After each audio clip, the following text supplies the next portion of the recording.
Okay.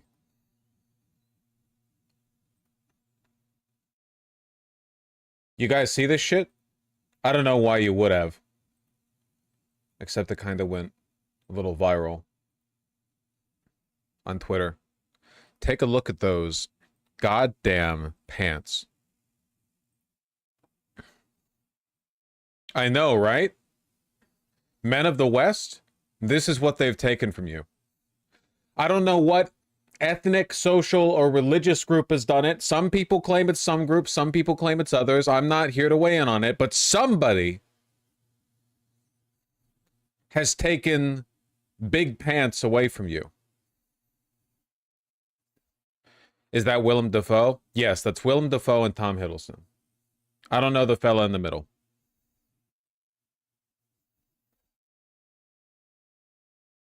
Looking good though, right?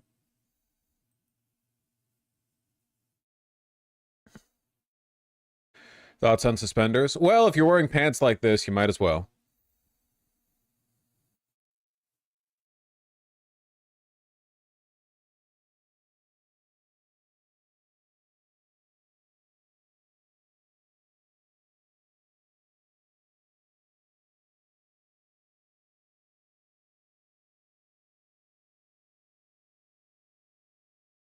He looks like a farmer. Yep, farmers used to dress better than you do now. With clothes that cost $1 that they ordered from a catalog, they looked better than you do with all the internet at your disposal. Mm-hmm. Yes, sir.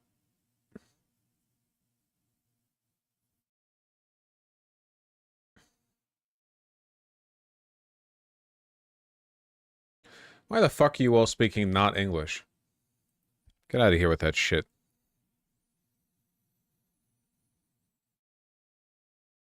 I've had enough exposure to foreign cultures today. I saw that Twitter video of the Amsterdam red light district, which of course immediately spawned a bunch of sex work discourse, as it always does, obviously. Disgusting. Yeah, I can't imagine being turned on if when you're in the I genuinely feel like it's the marketing thing, right? It's not that naked women aren't hot. I mean, obviously, right? It's that like the way the whole thing is set up. I feel like the only possible interest you could have in it is if you're coming there from like a well, I'm here to buy a Barbie doll kind of perspective, which I just don't I don't disagree with your take, but you surprised me a bit. Why would that surprise me? My take was I support decriminalizing sex work, but I do not support half-naked women being displayed like objects through street windows. How is that like surprising? I feel like that's pretty consistent with the kind of shit I spit.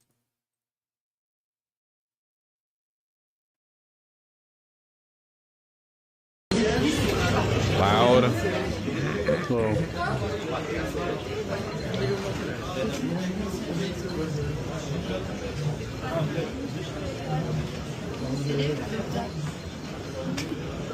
It's just weird. The vibes are off.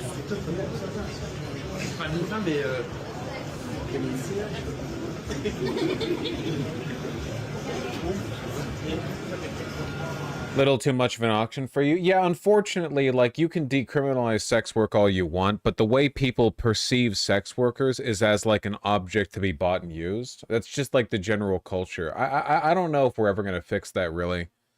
I'm like nominally in favor. I'm theoretically in favor of the legalization of sex work. I am in favor because there are positive real world benefits to it, and it does help sex workers because they exist whether you like it or not.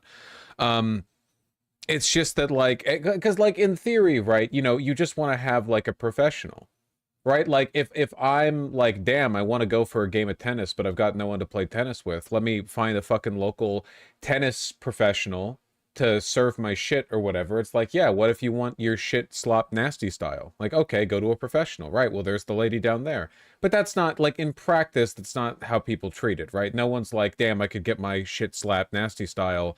Time for me to respectfully call upon the services of a talented, entrepreneurial-minded, you know, young woman, right? No one thinks that. They're like, damn, fresh meat. So I don't think it... IMO, I think it's best when the girls are calling to you from a balcony. So you're suggesting a kind of like Western saloon girl in a push-up corset, like trying to allure you from the. I see what you're talking about, because then they're above you. Yeah, no, I see that. I see that.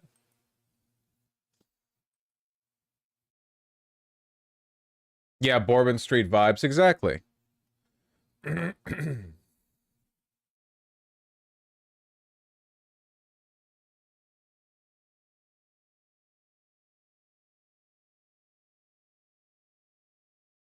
don't know.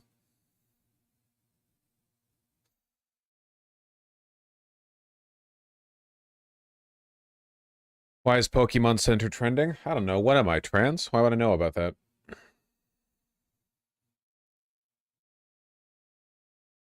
These sex workers still have a lot of worker protections, though. Yeah, I'm not really talking about their, like, labor rights. I'm talking about the culture around it.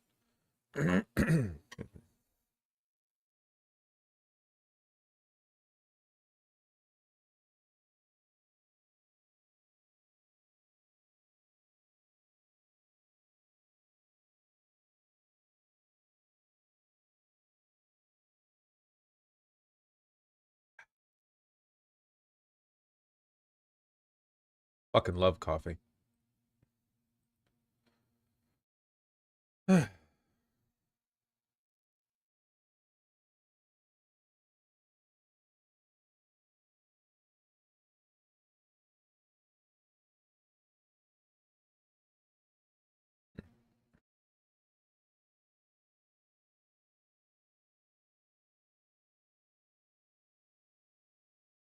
Could be a sex education thing. Um, Nah, I don't really think it's an education thing. It's just like culturally, it's like I'm sorry. Listen, okay, and I apologize. I know this is old hat stuff, but it's a feminism thing, right? It's just like the way we treat women broadly. It's like pornography.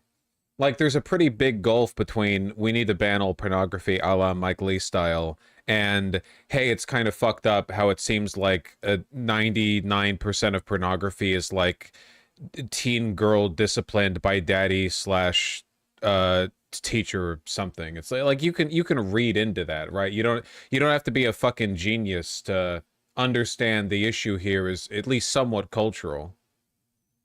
You step teacher.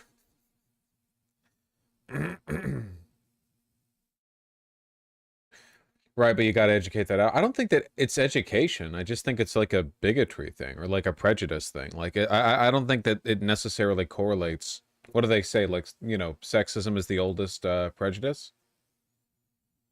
I feel like to a large extent, the idea that it's educationally aligned is how we get people like Elon Musk, which is helped by education to an extent. But do you really think that wealthy and educated men are like not sexist? I mean, there's probably some degree of a difference, but it's not really,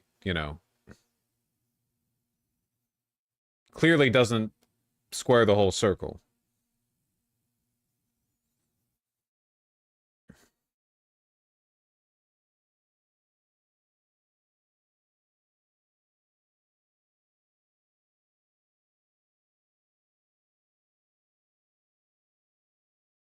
I'm back. Is the fashion segment over yet? No, we got another 3 hours, 50 minutes.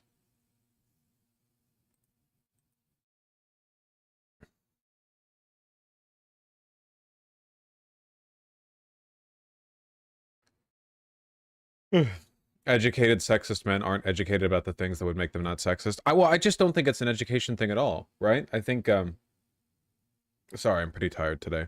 I know what's new.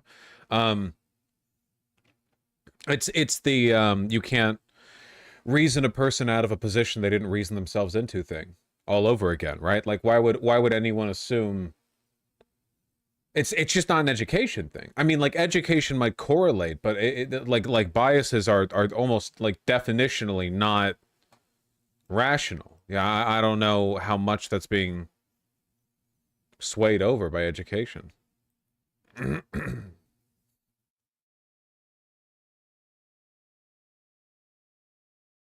Did you watch Andor? Did I watch 2 seasons of a long form TV show in one day? No.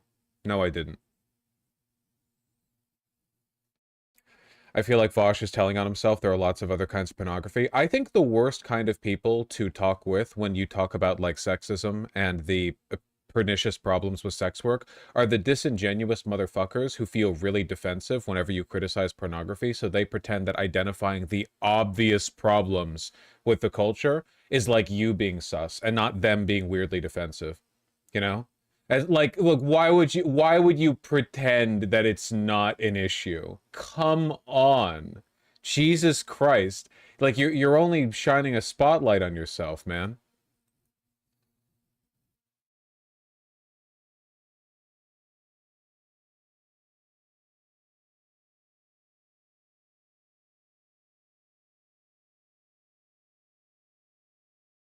Do you think we should normalize sex work? I don't know what that means, normalize sex work. I don't know what that means. It should be decriminalized. I don't know. Normalize,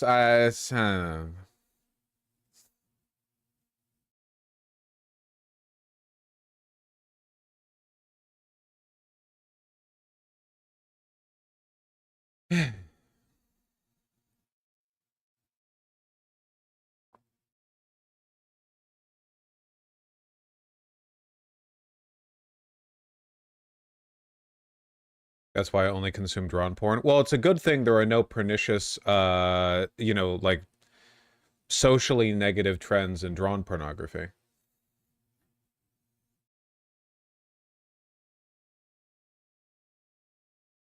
Should literally all adults be sex workers? I don't know about that, but I do think we can agree that the average sex worker works harder and is more respectable than me. As long as we approach the subject from that baseline, I think you've got you've got good footing.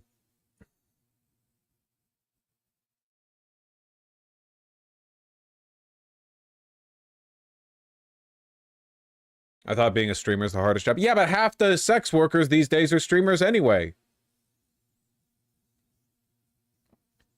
Half of them are streamers on like OnlyFans or MyFreeCam or whatever, and then they go and stream on Twitch with the video games. It's there's like a synchronous. Half of the big female Twitch streamers are got like the foot cam.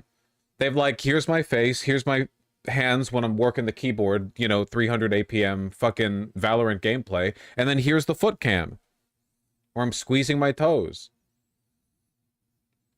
Holy shit, is that real? Did you guys see the Twitch streamer? The, mind you, enterprising and highly intelligent Twitch streamer. The lady who had the foot cam and the under the plastic seat cam, like the transparent plastic seat that she was sitting on. So she's in like panties and her ass cheeks and like pussy bulge are pressed against the clear plastic, and the camera's like looking up from the bottom. That was on Twitch.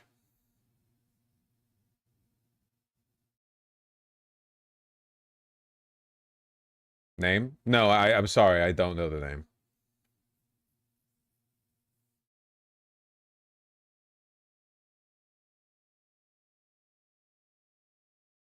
That's insane. No, it's high tech. It really is. It's innovative.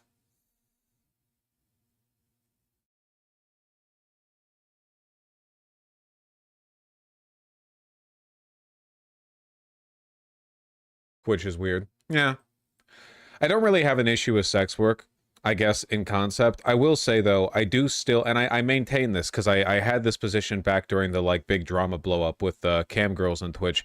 I do still hold the position that, like, it's pretty bad to integrate sex work or honestly anything horny into your day-to-day, in my opinion. Like, this is like when your phone screen background is like furry porn or something. There's a level of like desensitization that you're, because like if you think about it from like a lizard brain perspective, like what's the point of being horny? The point of being horny, reproducing. Well, I don't give a shit if you reproduce or not. That's not the thing. But like in your day to day as like a caveman or whatever, you're not horny 24/7. Sometimes you're like relaxing or eating berries or something. I don't fucking know. So if you're subjecting your brain to that shit like 24/7, like, oh, browsing my phone, haha, I got like a VTuber widget that pops up over my browser, and she's popping her pussy out or something while I'm, you know, looking up Wikipedia articles, or oh, here's me on the computer and I've got like a second window open with the goon shit up, and it's like past a point,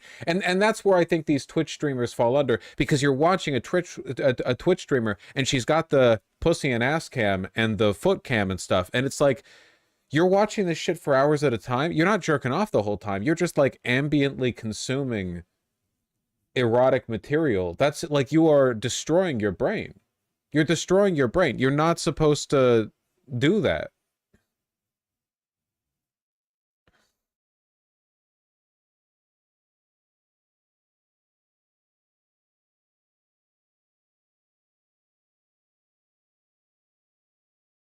You don't know that? Maybe cavemen spent 8 hours a day sucking and fucking. Yeah, but they're fucking and you're not. That's the difference. At least then you're achieving like synthesis of the act. You're just ambiently exposing yourself to eroticism nonstop.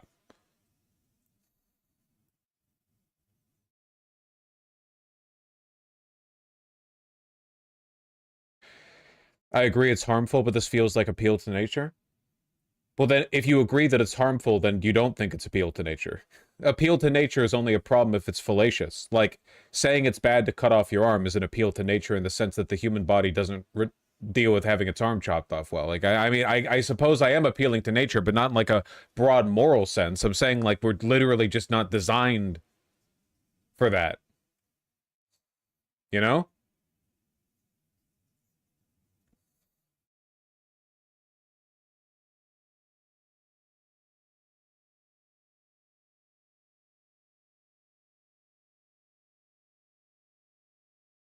I will say though, didn't they find most self-reported porn addicts don't usually watch more porn than average? They just have puritanical attitudes towards sex and jerking off. I'm not familiar with the study you're referring to. I'm sorry, I'm not up on the porn addict literature. My apologies for my lack of knowledge on the subject. I'm not really talking about porn addiction though. I'm talking about people who like immerse their entire life in a constant stream of like ambient erotic material without even the intention of jerking off to it. You know what I mean? Like it's just there all the time. That I think is the brain tweaking that I'm referring to. I don't think that's good for you.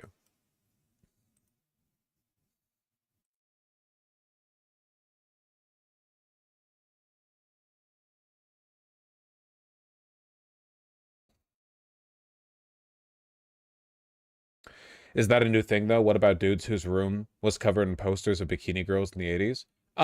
I think you could make a case for the argument that there might be some parallel there, but I think it's different just in the sense that like once you put up a bikini model picture in your wall, it's pretty much immediately just going to become set dressing for your room, whereas the internet allows you to like more or less constantly consume novel material, which like reignite, like it's holding your attention, you know? Yeah, they're not staring at the bikini posters for hours, right? I assume.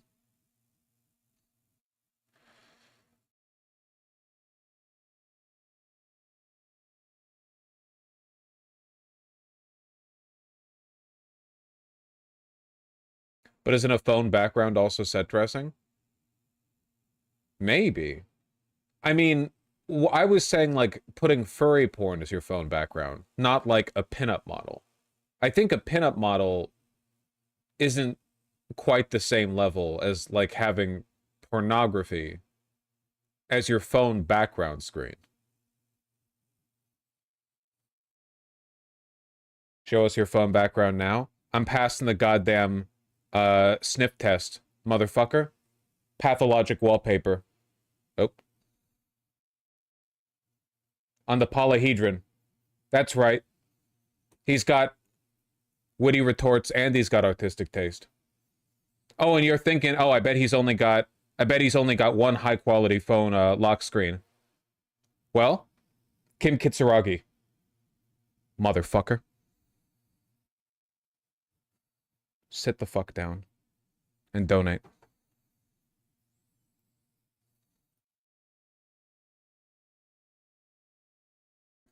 He's too good. He's too good. Sorry, people. You thought you'd get me today? Nope.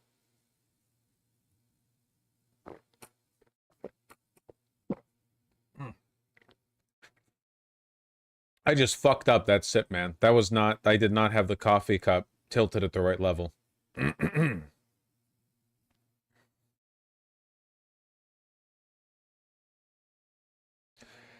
That was a loud swallow. No, no, no, I fucked that up. That was not an excellent porn sip.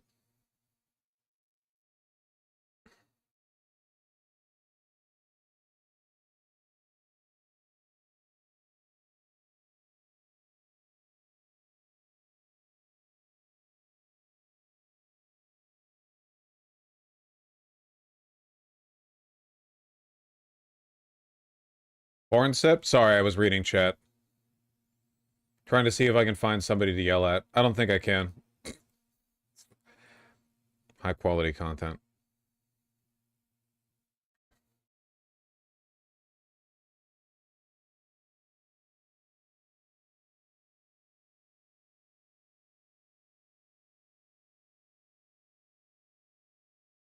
Ugh. Cliff bars are better than coffee? Not the same category. I'm trying to dress in baggier clothing. It's a process, but I'm making progress. Just make sure it fits in the right places. It's like you can wear oversized tops, but the most important thing is that the shoulder fits. That's the difference between an oversized top and one that just doesn't fit. And it's whether or not the shoulders fit properly.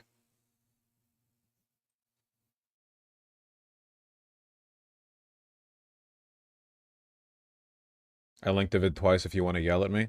You clearly have a being yelled at fetish. I'm not participating in your degenerate fixation.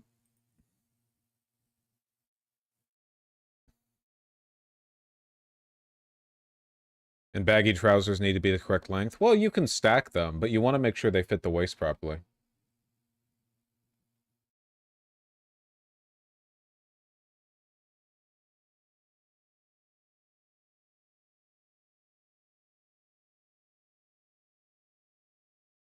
Apparently Justin Bieber's already balding at age 31. Yeah, the discourse around this topic is basically like the greatest indicator for whether or not somebody's 25 or younger. Already balding at age 31? What the fuck do you think starts happening to men around age 31? Well, you like what it's you can start balding in your 20s, man. It's male pattern baldness hits pretty early.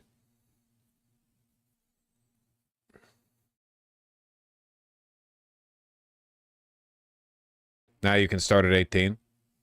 Didn't Northern Lion say he started at like 18 or something? I know he doesn't make his baldness core part of his identity. I think I remember him saying that, though, which is pretty impressive.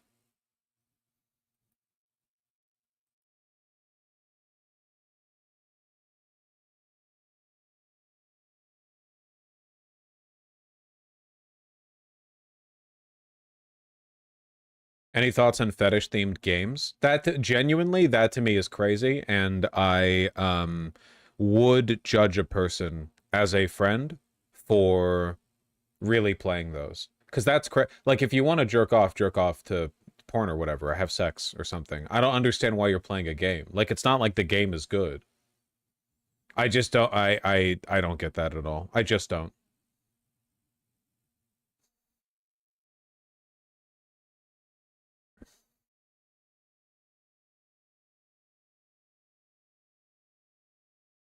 Isn't baldness a sign of high testosterone? Wasn't there discourse on Twitter like just a week ago when Rat Limit, one of the premier shit posters, said in a very like Dan Henschel-esque tweet, my trans mask roommates wants to be thought of as valid. Well, I'll show you validity, and they were pouring like Drano hair remover into the shampoo or something. The implication being that making your trans mask roommate go bald would be like validating their gender. But then people got mad at Rat Limit.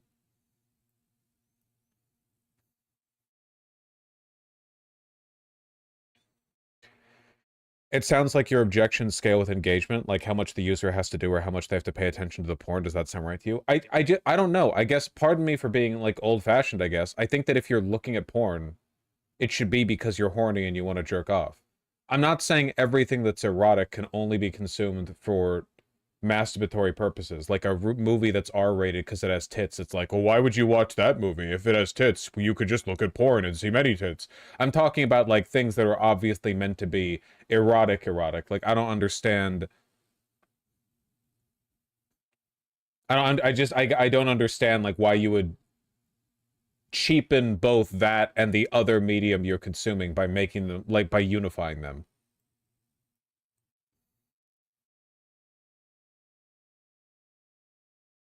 Show your bald spot.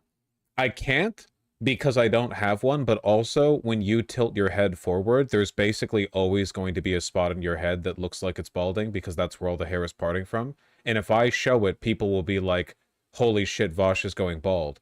And then in the future, when I say, like, nah, my hair's looking pretty good, people will post a screenshot from that section of the stream and they'll be like, well, then what about this? And they'll show my hair part, which is just as dense as any other part of my hair, and they'll be like, well, this is you balding, and I'll be like, you are literally 19 years old. You have no idea what you're talking about.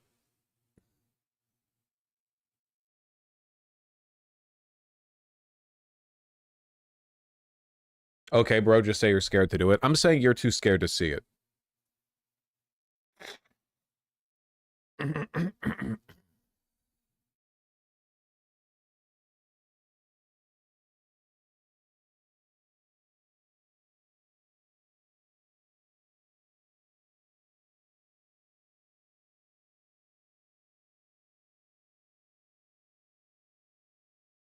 I don't know if you saw this, but these guys developed a sexual assault game, and when people were mad, they had this response. Isn't this the one where you, like, fuck your mom or something? We've made the decision to withdraw No Mercy from Steam. Why would you make a game like this and then remove it due to backlash? Isn't the backlash the point? I don't understand. I don't understand what the like was that not the response you were looking to elicit? That was new like 2 months ago? Yeah, this is from the 10th of April.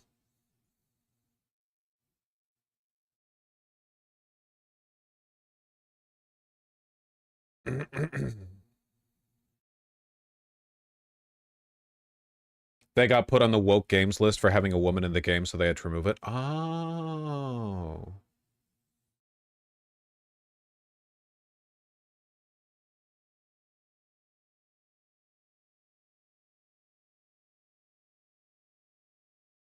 Chambre, Peony.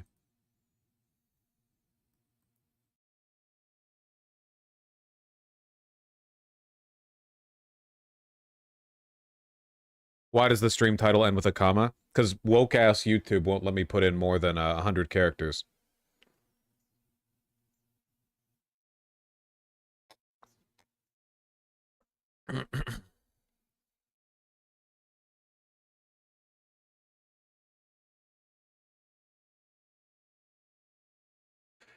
Have you talked about the St. Louis tornado? The city was hit pretty hard in a predominantly black area, and city officials failed to warn prior to being hit where county and more white areas received warning. Oh, okay. Typo, news article invalid. Was this the one Josh Hawley was talking about? Where he was begging the Trump administration for aid?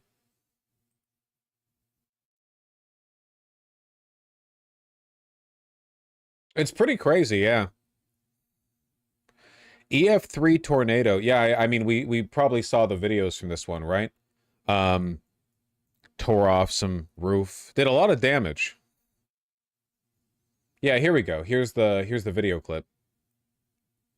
Hawley is a degenerate little freak, but he leans in more towards, like, the red-brown populist side of fascism, you know? So he'll talk about, like, you know, protecting Medicaid for his constituents and so on. commit to helping for those 3 major disaster declaration requests that are pending. Will you help expedite those, Secretary Noem, and get those in front of the president, get those approved? We are desperate for the assistance in Missouri. Yes, absolutely. Thank you. Make sure the application gets to the White House as soon as possible. Fantastic, thank you. And can I also have your commitment that if and when the president approves a major disaster declaration for this storm that just happened on Friday in St. Louis, will you expedite as much as possible FEMA individual assistance for those who qualify for it in the St. Louis area? Yes. And I want to tell you just how important that is, because as I actually think Hawley might be one of the big people to look out for in the future. He's young, he's intelligent, evil again, but intelligent. And he seems to be positioning himself to be able to take the reins when the Trump administration collapses. And it will. Because he's been openly critical of some of the more openly oligarchical, openly, you know, like stripping the White House for copper kind of moves from the government, more austerity-focused stuff. So it's possible he sees the writing on the wall 5-10 years from now. Maybe he might be able to step up and be like, well, really the problem with, you know, conservatism was it was too capital-focused, right? We need to bring it back to the people, and we get more of like a somewhat more authentically populist style of fascism. He's also 6'7". He's 6'7". Holy shit! He's already won. Toured these streets and walked and talked to the residents. What I heard over and over is many of these folks don't have insurance. Yeah. You know, many of these folks they either got their homes from a family member. Or they bought them from a family member, so they don't have a mortgage on the property, and therefore they don't have homeowners insurance. So, as you know, having been a governor, in many instances, FEMA assistance is going to be the only assistance that they're committed to helping for those 3. Oh, that's the loop. Video of the tornado. I saw a bunch of discourse on social media over whether or not American houses are built out of cardboard, which they kind of are. I defend the American craftsman-style home, by the way. Not the low standards to which they're built, but the general building practice.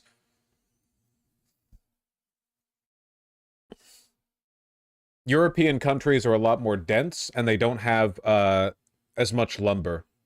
They tend to pull from quarries, you know? In our case, it's like concrete and wood. The National Weather Service was struggling to warn people during the deadliest tornado because of understaffing. It's only going to get worse. Sheesh! Look at that touchdown. That's a classic one.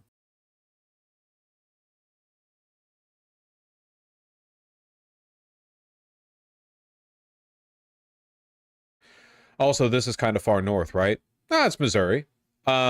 It's just the Great Basin, right? It's just like the American Midwest. There's like a chunk of the Midwest in America that just God loves sending tornadoes there, you know? Yeah, yeah, thank you, Tornado Alley. We even got a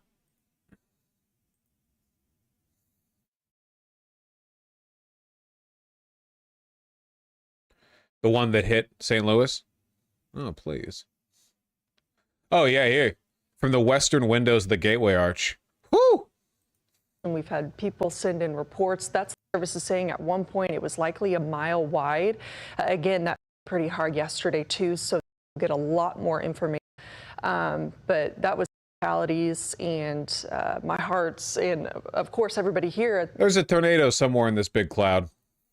Hard to see.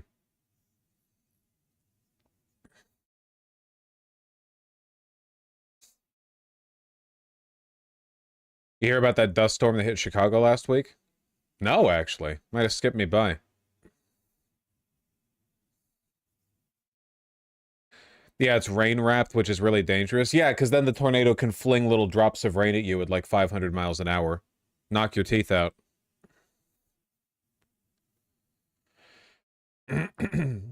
Lol chat, there's insane weather in Europe as well. Nothing falls apart, though. Well, wait, that's not true. Natural disasters can always take houses down. American houses are more flimsy on average than European houses, but you know what else is flimsy? Japanese houses. Nobody gives them shit. It's just, you use the materials you have available to you, you know? But tornadoes are always going to fuck a building up. Floods are always going to fuck a building up. Earthquakes, you know, you can mitigate it, but it is what it is.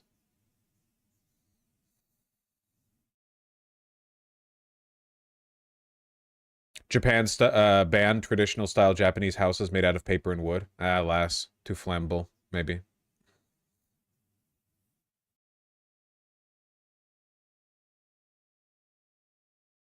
I mean, Europe doesn't tend to get big tornadoes. Don't tornadoes only strike white people? Hold on 1 second. World map tornado areas. It's genuinely incredibly fucked up. Look at this. Okay, not exclusively white people, but like, look at this, man. This is pretty obviously a bit of racial bias here. All right. Argentina, are you kidding me? Out of curiosity, did Argentina get tornadoes before 1945? South Africa before, I don't know, 1678 or whenever?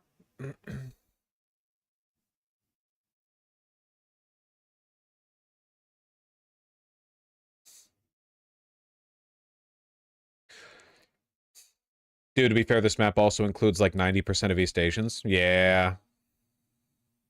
But that's less funny. You know what we need to get back to? Sky burials. I think the sky might be angry with us.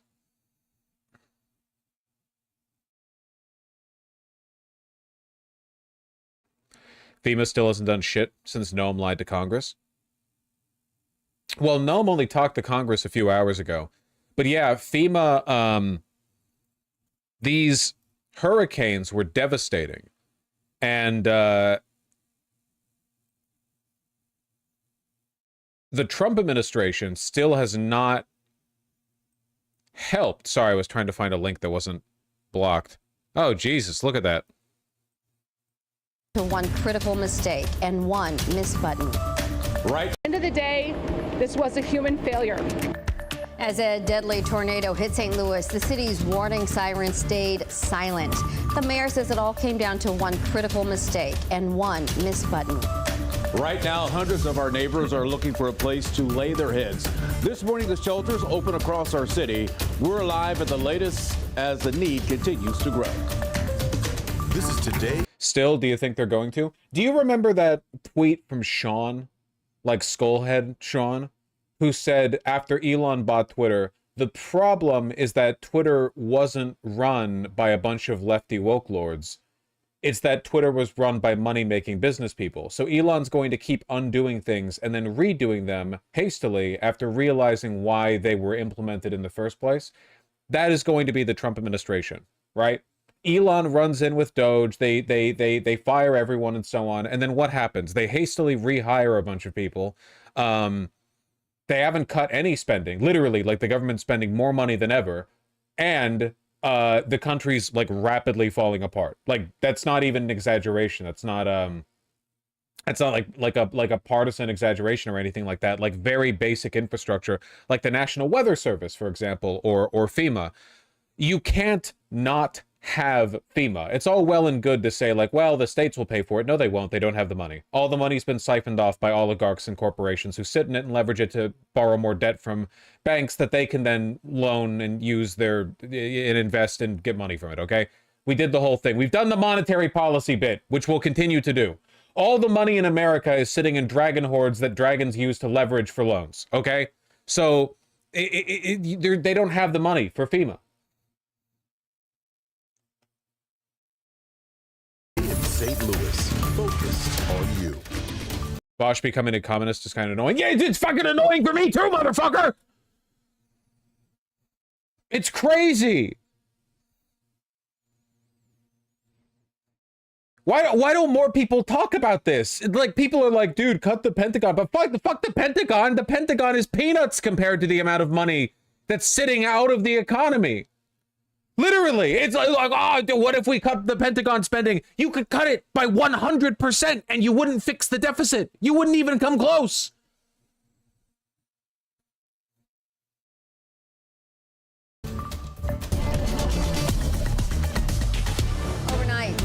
and some flooding. If you take a look here, this is overnight in Fenton. And, you know, if you are getting up with us this morning, you may have some ponding on the roads. You might actually see some flooding. We're going to talk about all of Flooding the and conditions tornadoes, out pick a struggle. this morning. So good morning, everyone. Thanks so much for joining us. It has been a very active. Up some of these time-lapse videos that I'll show. But overall, talked about yesterday morning at this time, driving at. But that's saying Learning sirens from now on. Also new this morning, the American Red Cross has been helping house hundreds of people since Friday. Overnight, Of course, in Red Cross. Of course. Red Cross. I agree completely. Tornado sirens did not sound out in St. Louis during the extreme weather last week because of a human failure. A button wasn't pushed and sirens were not deployed. That's crazy. Spencer said emergency protocols put in place in 2021 were, quote, not exceptionally clear about who was supposed to complete which task. Huh.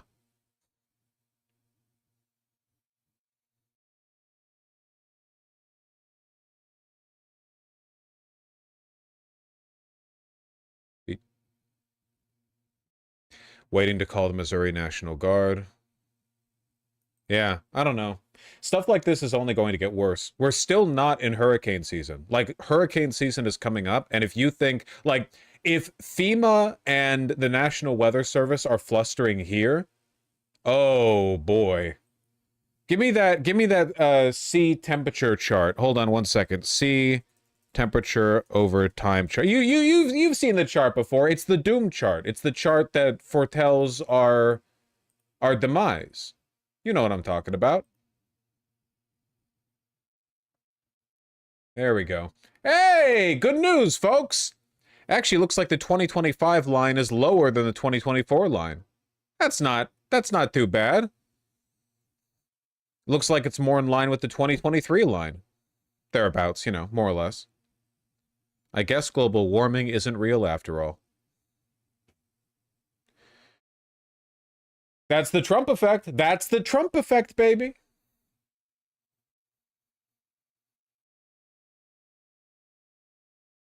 I mean, unironically, the tariffs will lower global economic activity.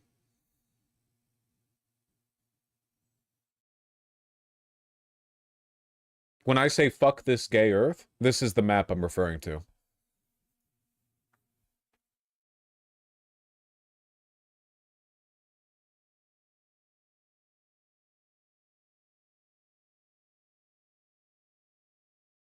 Shipping decreases sea temperatures. It used to, but then we stopped using that one thing in the fuel. And then the temperature shot up.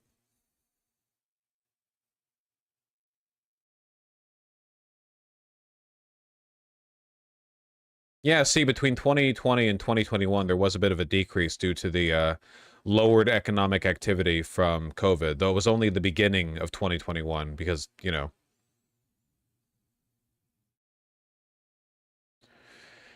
What do you have to realistically cut for us to pay our debts? Well, okay, based on my poor understanding of monetary policy and like the velocity of money, the point is that you actually don't have to cut anything. The problem is that an obscene amount of wealth is being hoarded in places where the government can't tax it, at least under current law, and therefore it's not getting recirculated into the economy. Like, America is so wealthy, we have so much money that you could keep the insane government spending we already have without changing a thing, and you could pay for all of it. And all you would need to do is just re-access the wealth that's been kept out of the taxable base. So it's just dragons? Yep, it's just dragons. That's why the average person seems to have like it seems like the governments can do less with their money, and people seem to have less stability economically than we did like in the 50s, at least if you were middle class, right? Obviously, we can buy more like consumer goods today and luxury goods and stuff like that. But in terms of like general economic stability, the ability to like bounce back from economic hardship and stuff, it seems like things are beginning rockier and rockier, as evidenced by stuff like housing prices and homelessness and a bunch of other, you know, negative, yeah. So anyway, I guess what I'm saying is that we need to raise the Pentagon budget because it doesn't matter anyway.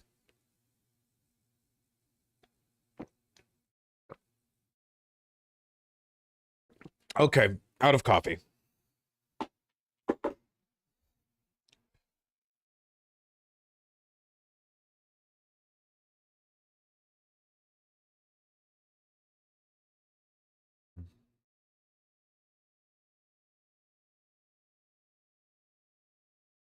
All right.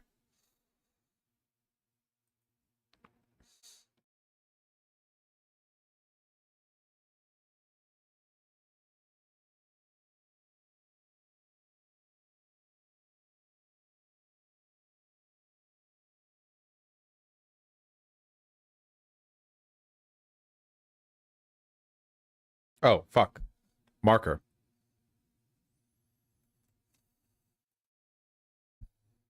There we go. Well done, me. Okay.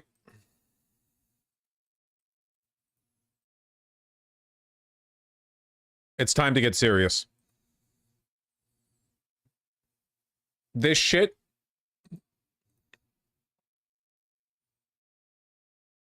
I'm turning into the goddamn Joker. This is from today. You've probably seen the clip.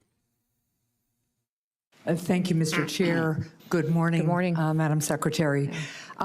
Secretary Noem, the White House Deputy Chief of Staff recently said that the Trump administration is actively looking at suspending habeas corpus. Last week, you were asked about this, and I want to clarify your position because it's obviously really important to get this right. So, Secretary Noem, what is habeas corpus? Well, habeas... So, Kristi Noem, of course, is the Secretary of the Department of Homeland Security. She oversees, among other things, ICE. She, alongside Pam Bondi, are basically the brown shirt enforcers of the Trump administration. These are the two like enforcement wings. Of course, you have the DOJ, and here, of course, you like literal brown shirts, like ICE just deputizing everyone they can, putting masks on, and arresting people, brutalizing people. Right, we know.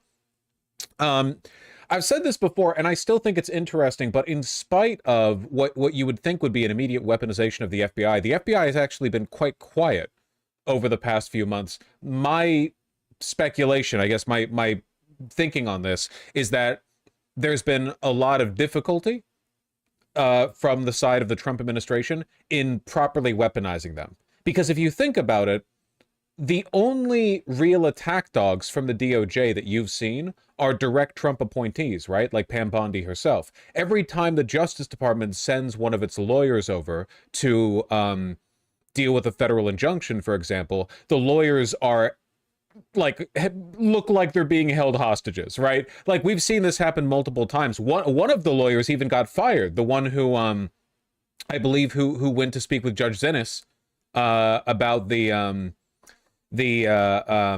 was that the Kilmar Abrego Garcia case?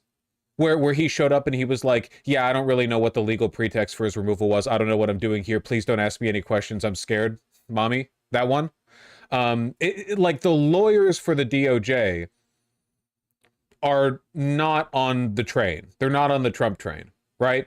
And likewise in the FBI, I bet you it's the same thing. It's just FBI agents by virtue of their job are a little bit more like quiet, right? But I'm betting that within the ranks of the department, they probably don't appreciate the fact that they're being given orders to by like actual retards. Like whether or not they're partisan Republicans is irrelevant because a lot of these FBI agents are conservative, but they're conservative like Ronald Reagan, austerity politics, white supremacy. They're not conservative like paint your face orange, oorah, oorah.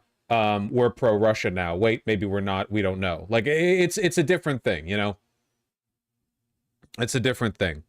But with ICE specifically, ICE is full of cops, and cops already were on the Trump train. So I think that functionally, Kristi Noem and the DHS, the biggest threat in America right now. Because they were the only department full of people evil and stupid enough to be very easily moved over and like quickly brought in line with the administration. Never forget Tom Homan, the border czar, that freak. He was initially appointed under Obama, and he's had these positions, the views he has now, for years. So the department already had a disposition towards this kind of stupid evil, and Kristi Noem's perfect for them. So anyway, stupid and evil, play the clip. Well, habeas corpus is a constitutional right that the president has to be able to remove people from this country. Anyone remember their high school civics class? This is impressive. This is like, she wouldn't pass a goddamn citizenship test.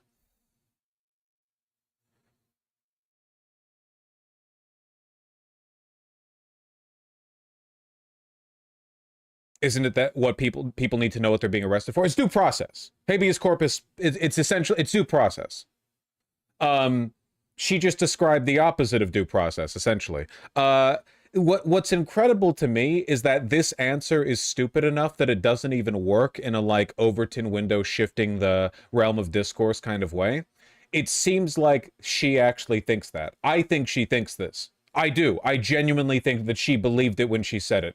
My guess is that prior to the broader discourse about Trump and Stephen Miller suspending habeas corpus, she had never heard the term before, or maybe had only heard it in passing. And because the people of this administration hold the idea of knowing things in absolute contempt, she just never corrected her lack of knowledge. Maybe behind closed doors, she talked about it a little bit, to which people hastily assured her, like, no, habeas corpus still allows the president to deport illegal aliens. Which it does after a due trial, right? So in her head, she thought like, oh, that's what habeas corpus is. It's when the president can deport illegal aliens. That's my guess. I think she thinks that. Suspend their right let me stop you, ma'am. Habeas corpus, excuse me, that's incorrect. President habeas Lincoln corpus, used it. Excuse me. Habeas corpus is the legal principle that requires that the government provide a public reason for detaining and imprisoning people. If not for that protection, the government could simply arrest people, including American citizens, and hold them indefinitely for no reason.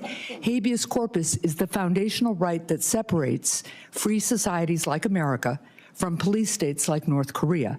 As a senator from the live free or die state, this matters a lot to me and my constituents and to all Americans. So Secretary Noem, do you support the core protection that habeas corpus provides, that the government must provide a public reason? This is the thing that pisses me off, by the way, because this would be a phenomenal time to like crowd farm and be incredulous. Are you telling me the Secretary of the Department of Homeland Security doesn't know what habeas corpus is? Did you seriously not know the answer to that question? Like any Republican would jump on this opportunity if given the chance. They would be like, you can't insult Noem. There are rules to decorum, but you can tear into them pretty aggressively, you know. In order to detain and imprison someone. Yet I support habeas corpus. I also recognize that the President of the United States has the authority under the Constitution to decide if it should be suspended or not. It has never Let been, us be clear, though, it has never been done. It has never been done without approval of Congress. Even Abraham Lincoln got retroactive approval from Congress. So I have been asking executive branch nominees a simple question over the past few months. If the president orders them to break the law, I've been asking, will you follow the law or follow the order? I want to ask you a more specific question here. Retroactive approval. Lincoln revoked habeas corpus the one and only time it was justified, which was when the Civil War began. He had to root out the traitors from inside the country. That's a perfectly valid reason for suspending habeas corpus. Like, the country was torn in half and the South declared war on the North, you know? That's a pretty goddamn good reason for it. If the president tries to suspend habeas corpus and a federal court reverses the president's order, will you comply with the court order and uphold habeas? He literally revoked it so Congress could safely travel to DC and meet and actually give him permission. Oh yeah, because like the war started really suddenly, so like there were a lot of United States Congress people who were in like embattled areas, right? Like essentially the argument was like, well, we need to like immediately remove them so that we can separate the lines. corpus, or will you follow the president's directive? We are following all federal court orders and are complying with that, as is the president, and every decision that I make as well. That is obviously not true for anybody who reads the news. There are federal court orders right now, including returning. I'm sorry, one second. Just another really good bit.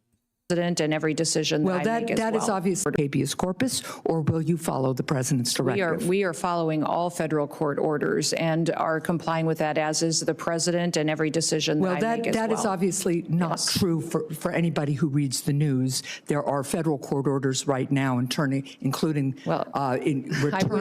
returning somebody who was deported mistakenly.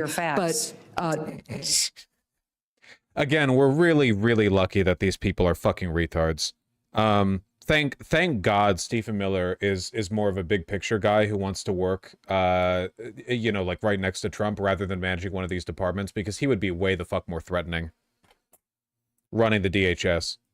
To be clear, this is about a fundamental legal right that ensures that we live in a free society instead of a police state that would have a sham legal system like Russia or Korea. Retard versus boring fossil. Again, like it's and I hate this Senator Hassan here as well, because and I do hate her, because politics is politics. Why is she acting like a bureaucrat?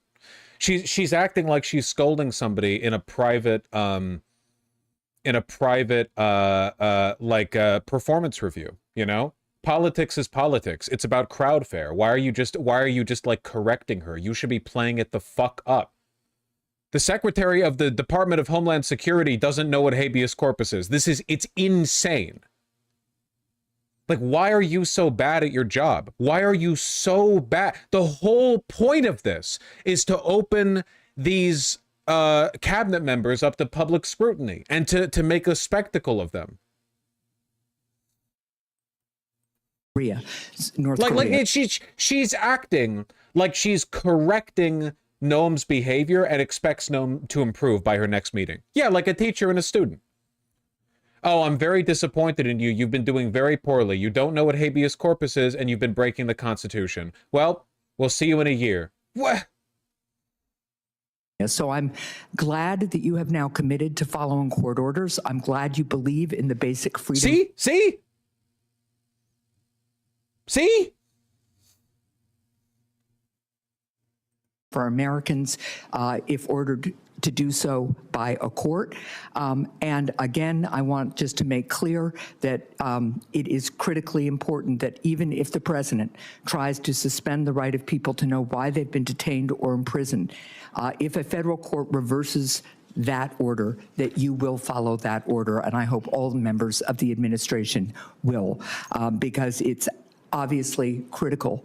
I really hope. Now, listen, okay, I know that like in this little prompt, I've exposed a shocking lack of knowledge on your part, for which you could be rightfully mocked, both by me, my party, and the media, like indefinitely. However, this was, in truth, this was really about correcting your mistake, and I'm really happy to hear that you'll commit to doing better in the future. Oh, this is the House hearing.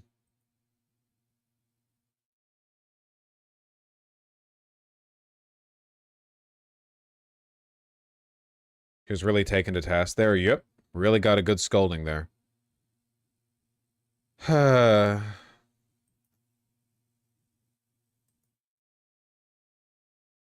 was a senator talking to, I think it was Rubio, and she said she was going to speak to him as a Jewish mom, and she, no joke, said, "I'm not even mad, I'm just disappointed."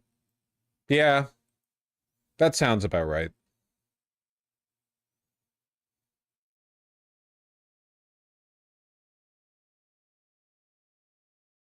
Republicans have figured out politics is a dirty game. They're running circles around Democrats. No. Republicans aren't doing anything new here. Democrats are the ones who are being unique.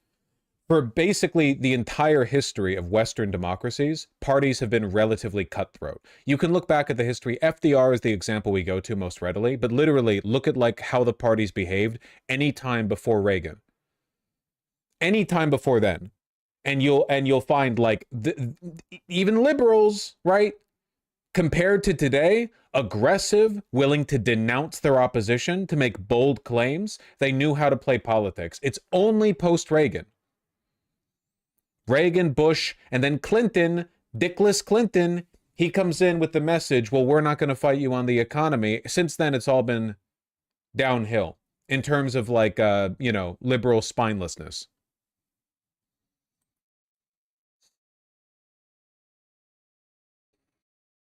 Now, Canadian liberals are also pretty fucking bad, Masaigu, but they're better than Democrats. For other examples of this, you can compare the historical Labour Party to the current Labour Party. You can take a look at Macron and his party over in France.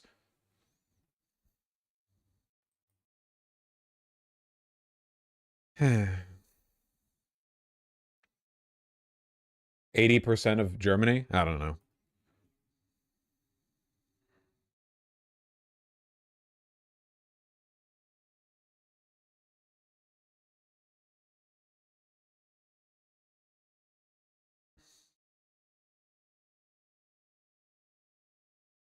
Have you seen this in Sandy from Kristi Noem? Oh, yeah, I have. I even meant to talk about it, but then I forgot. Kristi Noem's DHS considering U.S. citizenship reality TV show amid... Yeah. I don't even want to talk about this shit, man. It's the idea... Apparently it's being pitched by the Duck Dynasty people, and the idea would be like, hello, immigrants, which one of you wants to become a citizen? How much pig shit are you willing to eat?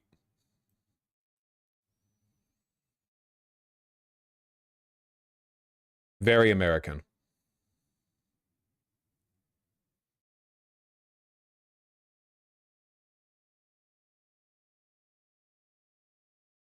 Mr. Beast fascism.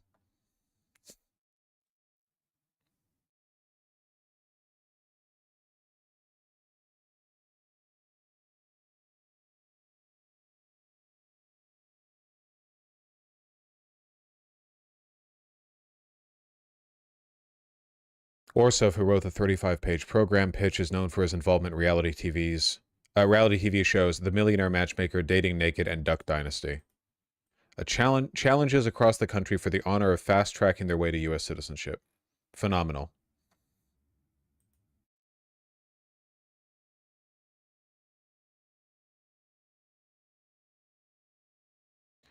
Unironically, the main reason this won't happen is because it would probably humanize immigrants too much. Maybe. Maybe. According to the proposal for the reality show, a group of 12 pre-vetted contestants would arrive aboard the citizenship. Get it? At New York's Ellis Island and be welcomed with a personalized baseball glove by a famous naturalized American who will host the proceedings. Names suggested for the role of host include Sofia Vergara, Ryan Reynolds, oh, I'm sure. Mila Kunis, oh, I'm sure.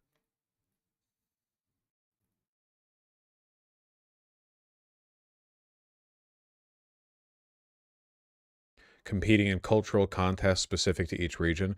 Specifically mentioned in the pitch are collecting gold from a mine in San Francisco, balancing on logs in Wisconsin, launching a rocket at Cape Canaveral, rafting in Colorado, clam digging in Maine, assembling a Model T Ford in Detroit, and delivering mail on horseback in Kansas.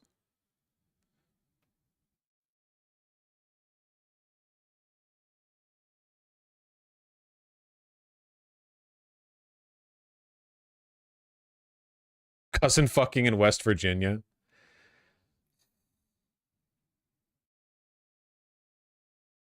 As the show progresses, the losing contestants will go home with iconically American prizes, which bizarrely are suggested to include 1 million American Airlines points, a $10,000 Starbucks gift card, and a lifetime supply of 76 gasoline.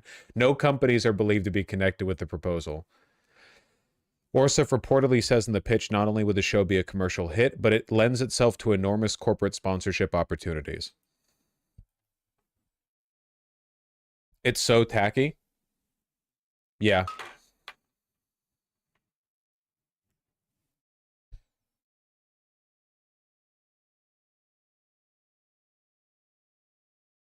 The picture of Noam. I'm gonna sort of lower the brow of my commentary for a bit and just say, given, I'm assuming on the premise that the majority of people who vote for Trump are sexist, do you not have an issue with all of your women looking like this?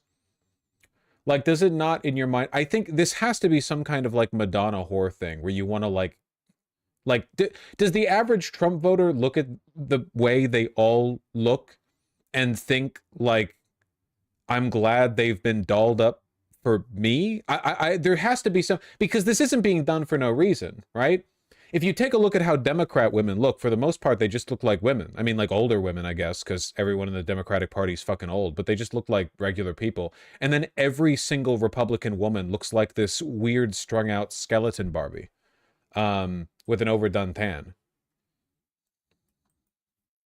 I don't understand. It's just, it's very, for an ideology as obsessed with aesthetics as fascism, it is wild how ugly they all are.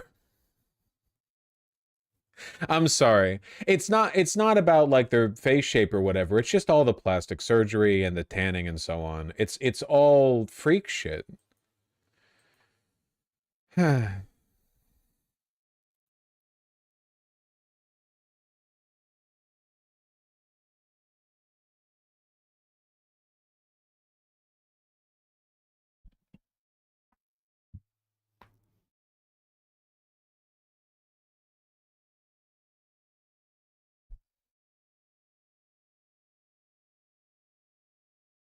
Even the men are getting stuff done to their face. Yeah, fucking oh, what's his name? The guy who looks like one of the Beavis and Butthead too. The pedophile. Gates, yeah, Matt Gates, thank you.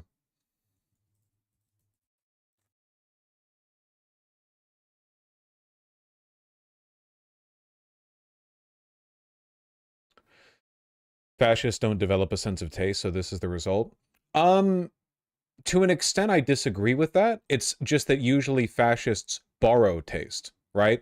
Like Mussolini borrowed the aesthetic of the Roman Empire, like connected his legacy to like Roman antiquity, right?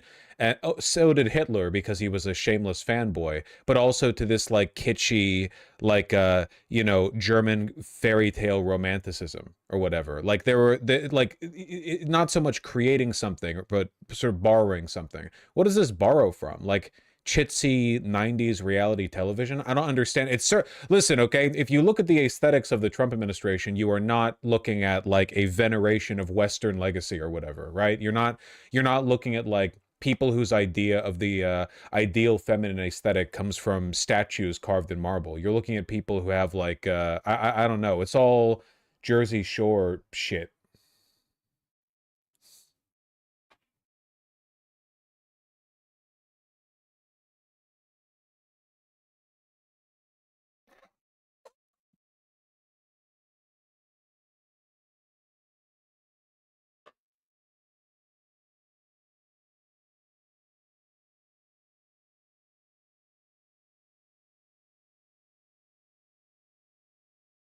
True facts, Nazis justified their actions by pointing to manifest destiny, slavery, and Jim Crow in the US.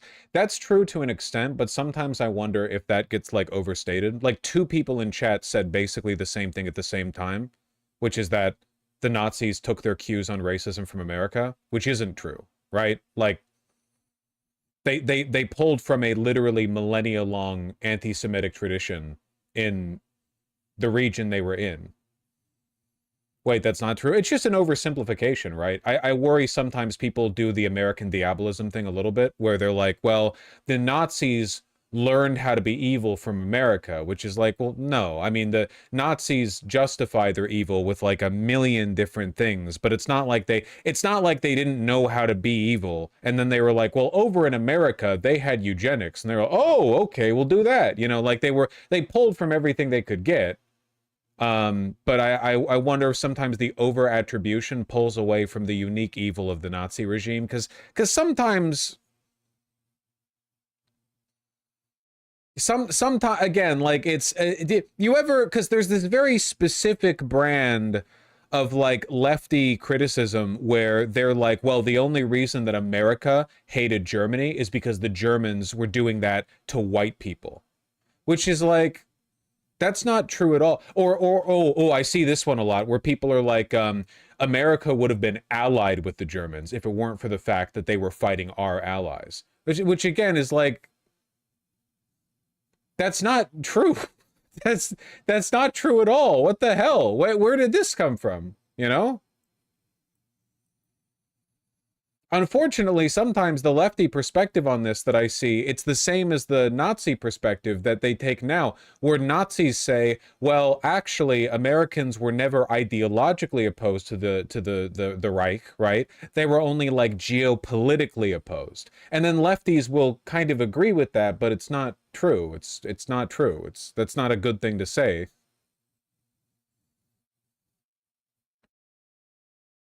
One I've been seeing recently is that people say Hitler was only exceptionally evil because, or the only reason people say Hitler was exceptionally evil is because he targeted Europeans. Yeah, that's also not true.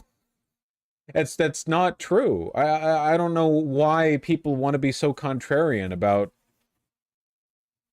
fucking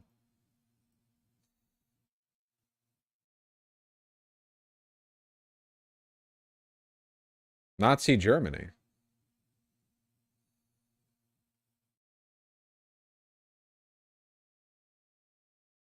Then why didn't America say anything when Africans were being genocided by Europeans? I don't understand what the point you're making is. America in the 1930s didn't have a principled opposition to like colonialism. We were doing it. But the idea that we were ideologically aligned with the Nazis up until they fought our allies is not the case. That's not really how history works.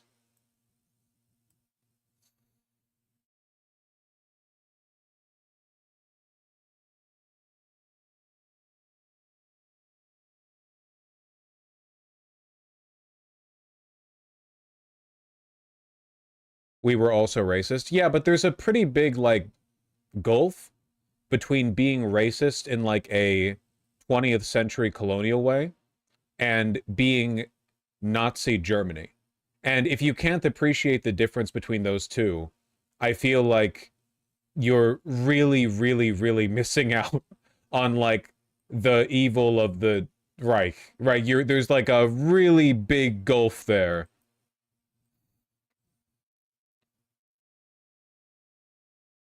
Hitler literally praised American eugenics programs. And what does that have to do with what I'm saying? He praised racism in like every country around him because he was trying to find allies in those countries.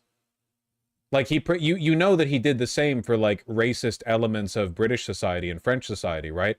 The whole ideology was about like pan-Aryan, like he was trying to appeal to the racists in those countries. Like of course he was praising them. But that doesn't mean that like Hitler was like a normal German leader, and then he was like, oh, but what if I take this American idea? Eugenics was widely believed at the time. I just feel like we're over attributing here. Like the Reich was a very German thing, you know?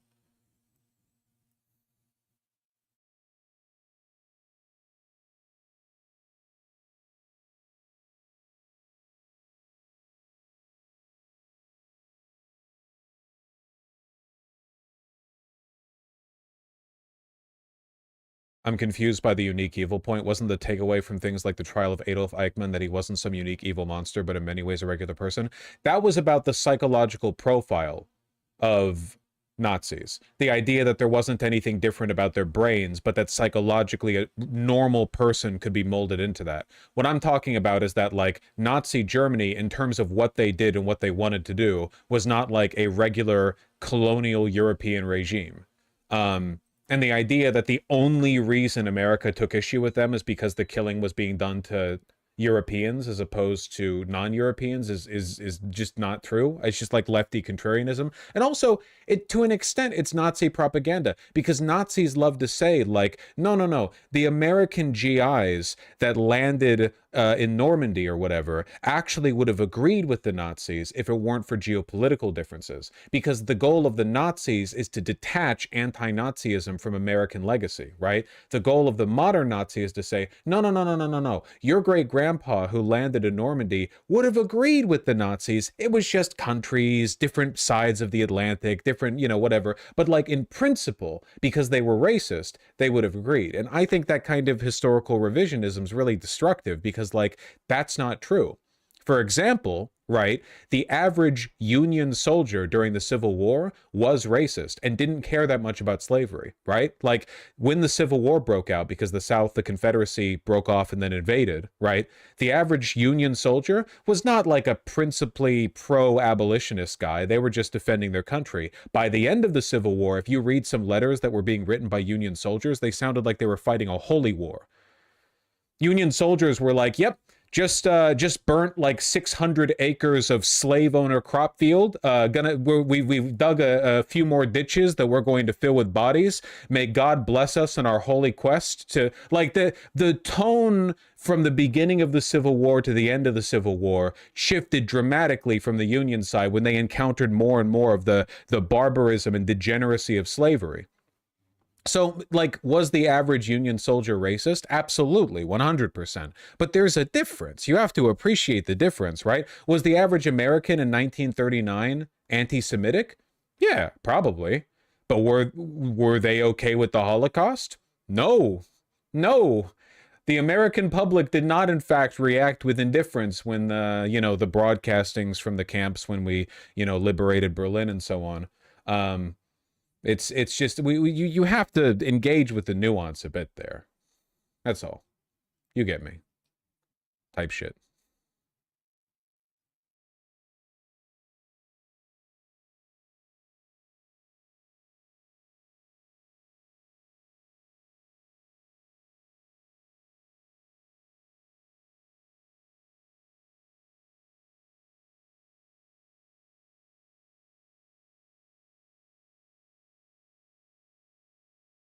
It basically was true of the British. Nearly every UK newspaper supported Hitler till he pointed the guns in their direction. I don't think that's true. Newspapers are owned by the bourgeois. It's possible business interests in the UK may have been supportive of Hitler because that's what business interests do. But that's not true at all. Post-World War I sentiment towards Germany was not positive. You guys know that, right? Germany had the blame pinned on them for World War I, at least to a large extent. The public was not, like, the idea of unified white supremacy, the idea that, like, all white people are in it together, all European white people are in it together against non-white people, is a post-World War II construct. That was not the case back then. Germans weren't pro-white, they were pro-Aryan, right? The Germans wanted to exterminate Slavs and large portions of occupied France, and if they got to it, Britain. They were not, like, as keen on Britons as they were Aryans, right? Like, there were obviously degrees of tolerance they would accept for practical reasons because the Nazis didn't want to say, like, we want to kill literally 99% of people. But, like, practically speaking, look at how they treated the Slavs, right? They went into Warsaw, and fucking half of the people in Poland were as white and as blonde, or whiter and blonder than the Germans, you know? But that's ideology. Now, the UK aristocracy and upper class were obsessed with Hitler. Okay, but that's the aristocracy and upper class. My argument would be that those people are anti-American. Well, maybe not. We're not talking about America. We're talking about the UK. But, like, I reject the assertion that, like, everyone was totally chill with Hitler until he started killing Europeans, like, very publicly. Okay? I think that you are really, like, denigrating our like the extent to which Nazism was a unique cultural force that was uniquely reviled. And it's not just racism. Racism and Nazism, there's like a gulf here, you know? Most Americans didn't want to join World War II. Yeah, because they thought of it as like a foreign conflict in a world that barely had begun to become, like, international. That's not the same as supporting Hitler. Now, there were people in America who did disingenuously say shit like America first in an effort to support Hitler from abroad, right? Because they didn't want American involvement. But the vast majority of Americans who didn't want to get involved in World War II, that wasn't because they supported Hitler. That was just because they didn't want to get involved in a war. What happened after Pearl Harbor? Everyone was gunned the fuck up. All the anti-war people quieted down because they would have gotten lynched in the street. After Pearl Harbor,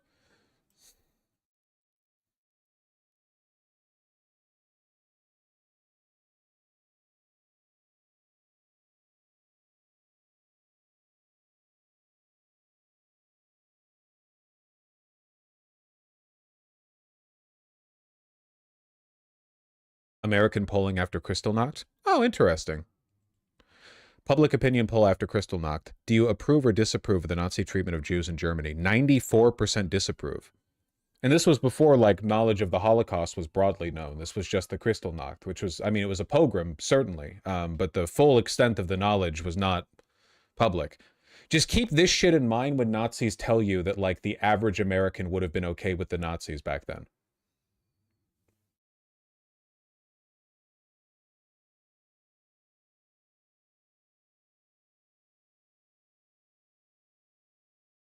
The other poll? Oh, yeah, no, for sure. We still didn't want a bunch of... Whoop. What was that? Oh, different poll.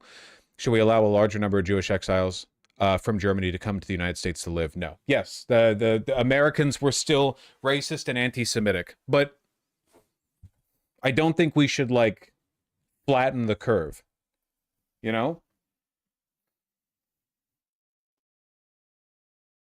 The poll must have been hypocritical considering what happens to black people. I don't know what you mean. What do you mean by that?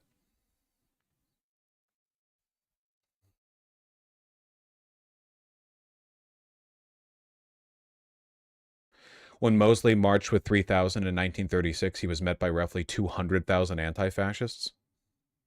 People were not okay with fascism. If only we could get those numbers today.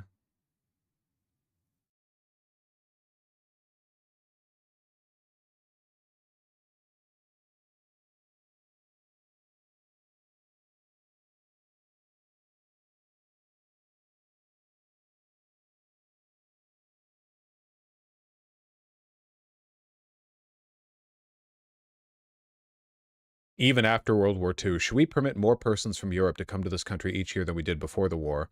Same amount, fewer, none at all. Ever the country of immigrants, you know?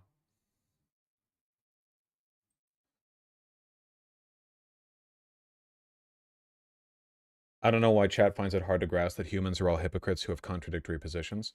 Yeah, but being pro-Nazi requires you to, like, commit your entire being to it.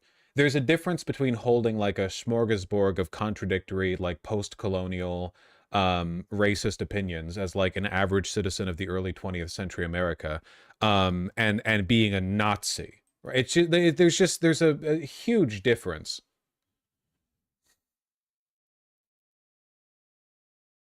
You have to join the death cult to be in on that, you know? And even the Nazis today don't really believe in Nazism, right? Like, the median Nazi back in Nazi Germany, or the median, like, member of Mussolini's party, was a freak, lunatic, like, day in, day out, wake up, fall asleep, breathe in, breathe out propagandist. Like, they were in the fucking muck. Whereas nowadays, the average MAGA guy is like a porn addict, and the average, you know, AfD guy in Germany is like a haha epic troll. Like, there's no one believes in anything, really.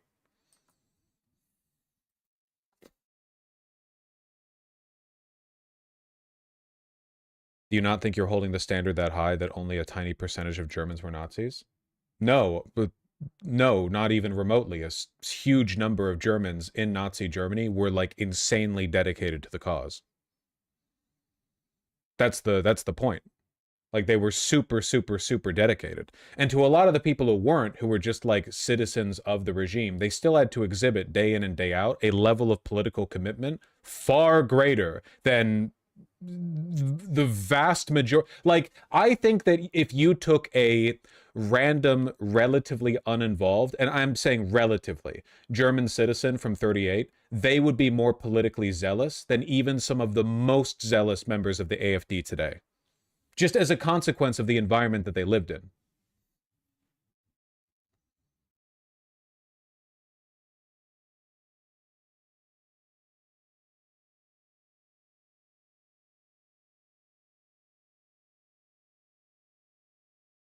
Shit's crazy. Anyway, the Nazis are bad, is my main point, I guess.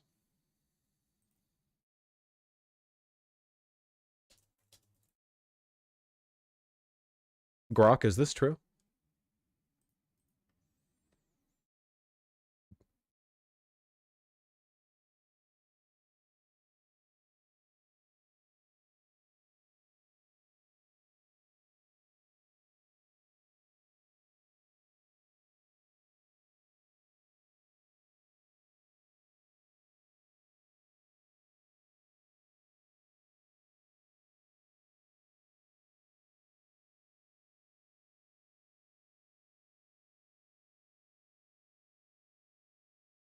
France, UK, and Canada finally did something.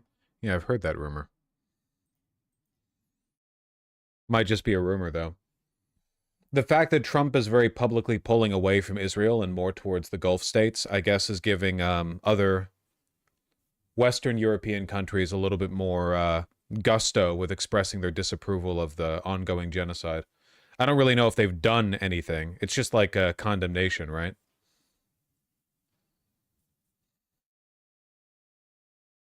Joint statement, yeah.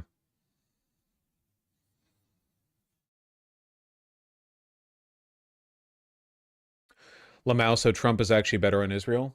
Well, whether or not that's going to lead to anything good, like in a consequential sense, is yet to be seen. What is definitely true is that Trump cares less about Israel than Biden and basically anything else. Or anyone else.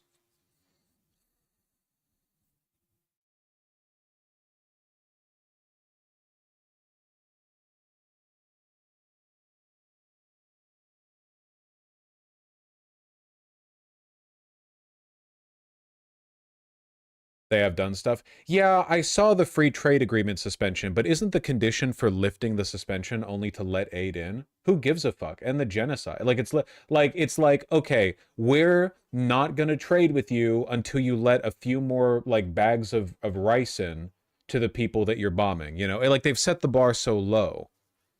It's not real leverage.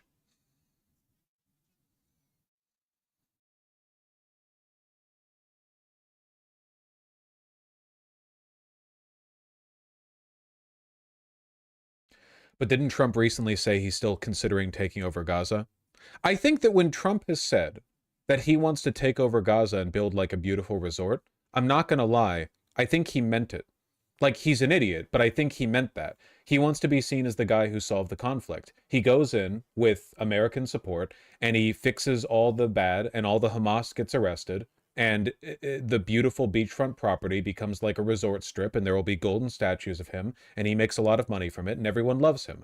That's what's happening in the like crayon drawn cartoon reality playing in his head, you know? You know Nico Robin? How she thinks? It's all up it's all up here. I mean the problem like ultimately of course is that this isn't a solvable conflict without directly confronting Israel. Netanyahu wants to prolong the war to stay in power, and other people in the war cabinet of Israel want the complete extermination of the Palestinians. I'm sure that Netanyahu does as well, but that's kind of a side thing to power for him. So I think the issue really is that Trump is probably upset that he's not being given the opportunity to do his big, fun, fix everything solution. Like, he's this whole time in Biden's presidency, Trump was saying, if I was in charge, I would fix it. If I was in charge, I would fix it. I think Trump believed that was true. And then Trump becomes president and he tries to go and fix Ukraine and Russia. And it turns out, oh, Putin actually doesn't want to end the war. And Trump gets really mad about it and crashes out over it. And then he goes over to Israel and Palestine and he's like, well, I'm going to go fix this. And then it turns out, no, you actually can't, not without directly confronting Israel. So he leaves that situation alone. And he goes over to the Gulf states, and the Gulf states are like, holy shit, this guy can actually be bought. Like, he can be swayed. So they give him a jet, or, you know, he asks for a jet, whatever. It doesn't matter. He's comedically corrupt. But the point is that he's just not as committed to Israel as, you know, previous leaders.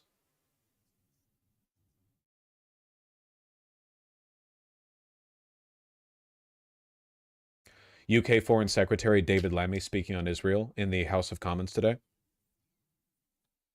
I'm announcing that we have suspended negotiations with this Israeli government on a new free trade agreement.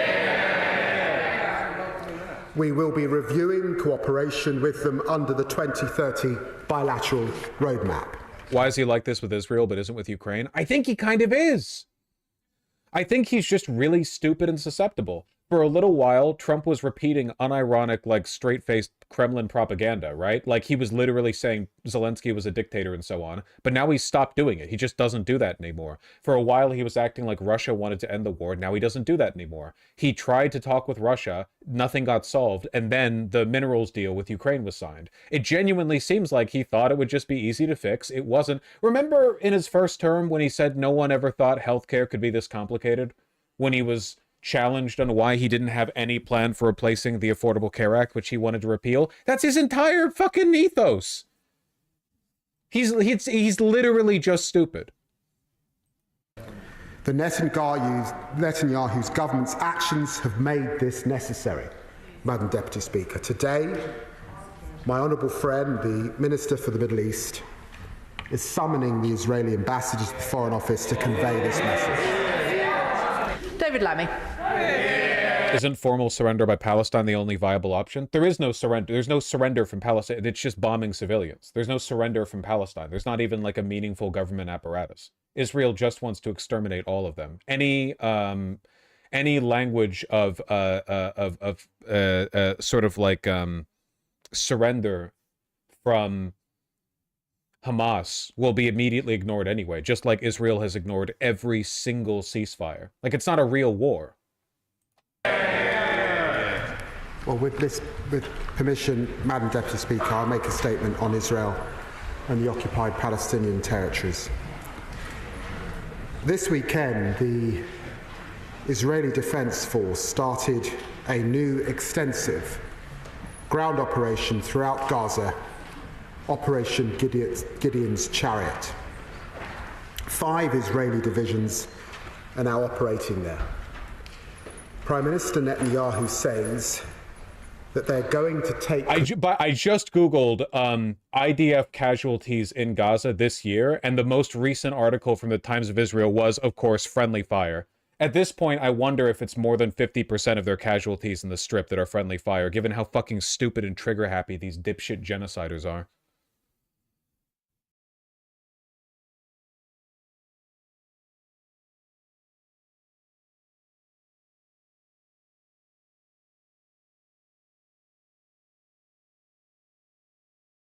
Sergeant Yosef Yehuda Shirak, killed in fighting, i.e. by friendly fire. On the same day, another 91 civilians were killed in Israeli strikes. Fantastic. Control of the Strip, letting only minimal amounts of food reach Gazans. Madam Deputy Speaker, I quote Mr. Netanyahu. He says, just enough to prevent hunger. Fewer than 10 trucks entered Gaza yesterday. The UN and the World Health Organization have issued stark warnings of the threat of starvation hanging over hundreds of thousands of civilians. Madam Deputy Speaker, this is abominable. Civilians in Gaza facing starvation, homelessness, trauma, desperate for this war to end, now confront renewed bombardment, new displacement, and new suffering. And the remaining hostages, kept apart from their loved ones by Hamas for almost 600 days, are now at heightened risk from the war around them. Madam Deputy Speaker, 2 months ago, the ceasefire collapsed. Since then, the humanitarian catastrophe has rapidly intensified. For 11 weeks, Israeli forces have blockaded Gaza, leaving the World Food Programme without any... Yeah, whatever. We've known about this for literal years now. UK joined France's initiative for recognition of the Palestinian state. A little late, don't we think?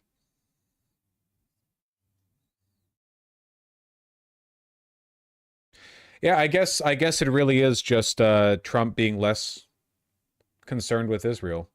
And that's all it takes.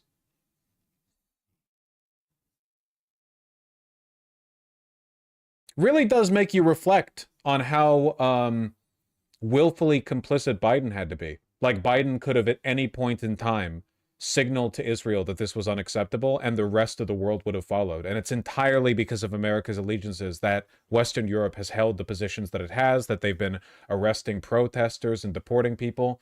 And he chose not to.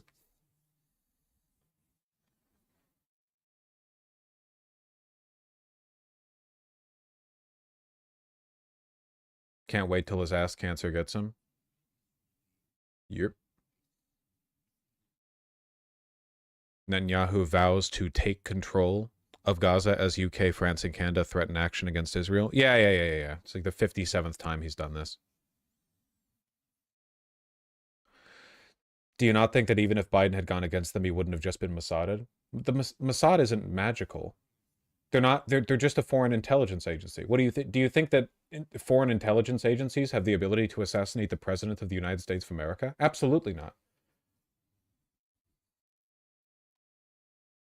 It's just Israel. They're just like a satellite military base. They're like a puppet to our corporate interests.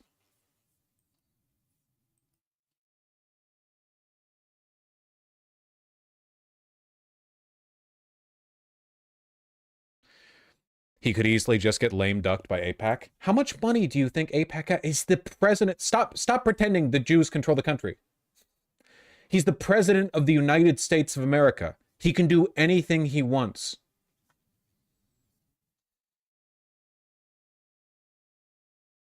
Like, don't make excuses for his weakness.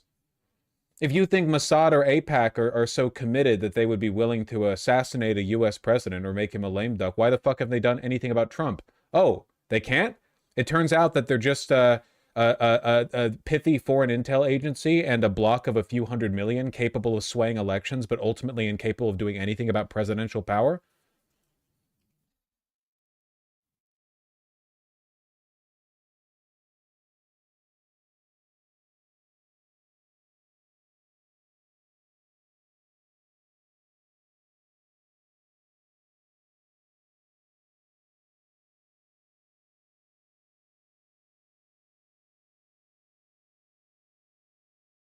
Remember that Biden literally suppressed an internal review that demonstrated Israel violated the U.S. conditions on multiple occasions? Yep.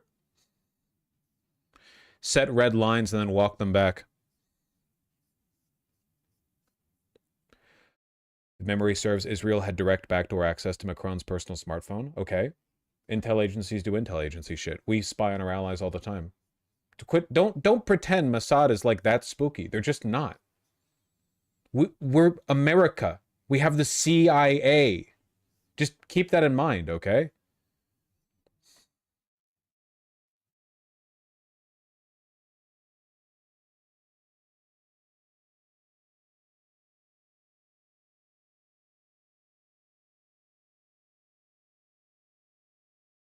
The abstemiousness on our part is a consequence of weakness, not inability.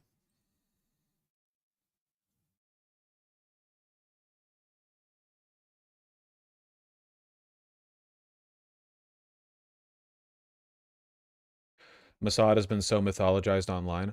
Yeah, because of anti-Semitism. Like that's the reason why every country has intelligence agencies. Every country's intelligence agencies spy on their allies. The fact that Mossad gets this super, ultra, super duper spooky reputation is purely like JQ shit. That's it. That's the only reason why. They're not the only prolific intelligence agency. Not even close.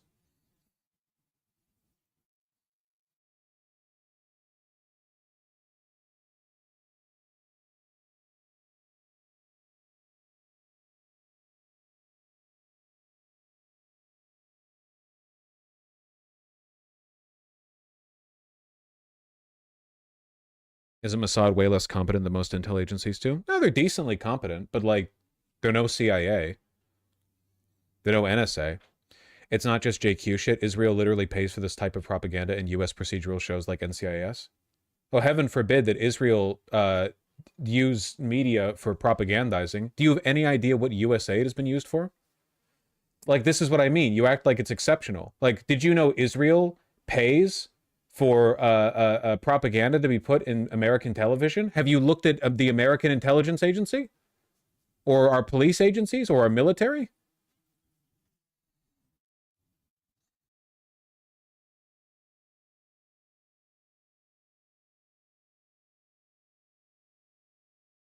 Yeah, it's all bad and worth mentioning.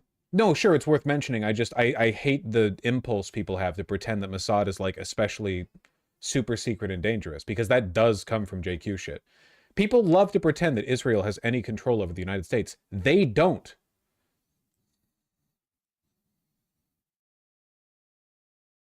AIPAC is a block of ostensibly pro-Israeli American relations interests, but in reality, it's largely just American conservatives and MIC patrons. You know, they're not. It's not foreign influence, not meaningfully.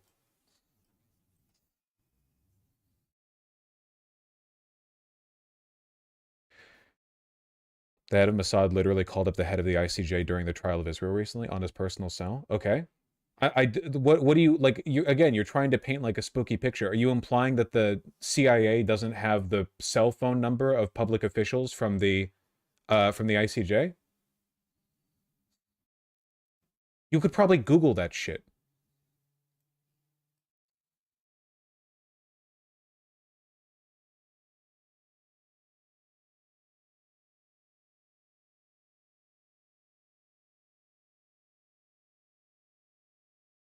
They want to pretend that because it absolves Americans of guilt for not being able to stop U.S. support. Yeah, at the end of the day, like, America's support for Israel is just because our leaders are evil and lazy. That's it. If Biden was less evil or less lazy, he could have stopped it. He could have easily stopped it. It would have been trivial. Was the president of the United States.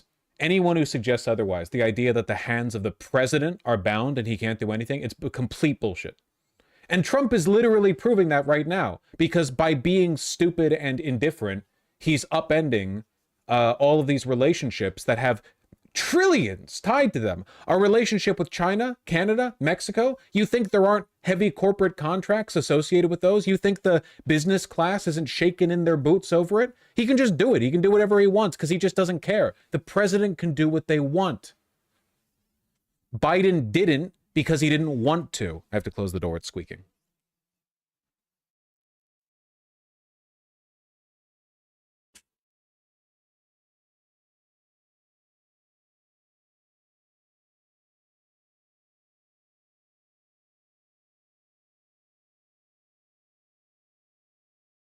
Even W was able to force Israel to end illegal settlements during his presidency. That's why W is popular in the West Bank.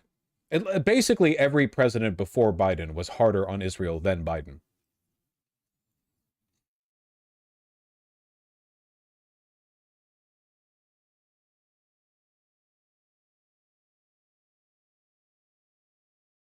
Do you think the cancer in his ass was speaking to him? Must have been.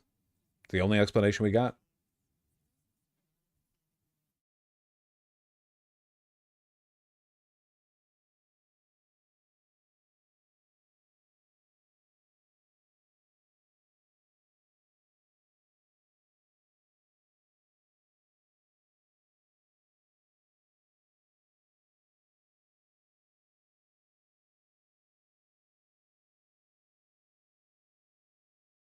Biden's been the most pro-Israel U.S. president ever, and that probably won't change. Yeah, the support for Israel is probably on the downhill slope from here. Now that Trump has made it more publicly acceptable to be anti-Israel, not anti-Israel, I guess, but like not slavishly loyal to Israel.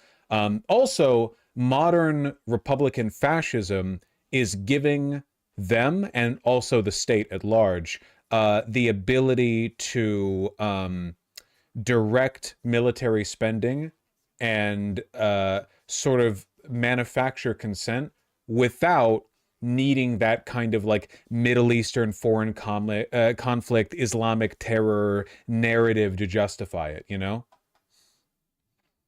Bet you the trend ongoing is going to be border defense. It's going to be like, where are the big juicy MIC contracts? It's going to be patrolling the border. Look at the Trump budget.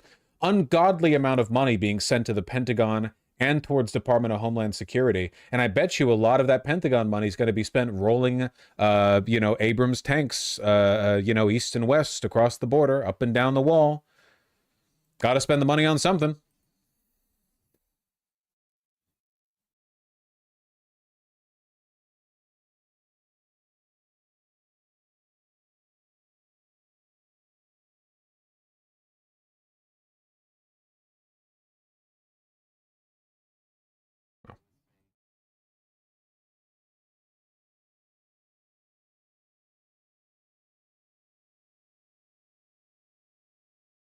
type shit.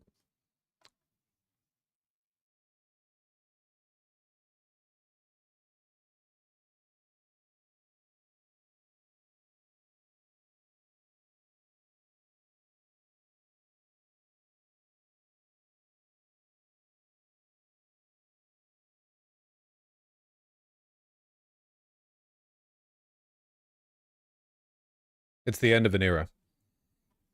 You see this? Musk has been pulling back from the Trump administration for a while now, but he's finally formalized it. Musk to step back from political spending. I think I've done enough. I think you could do so much more. If I see a reason to do political spending in the future, I will do it. I don't currently see a reason, he said. He can't be the shadow president. He lost.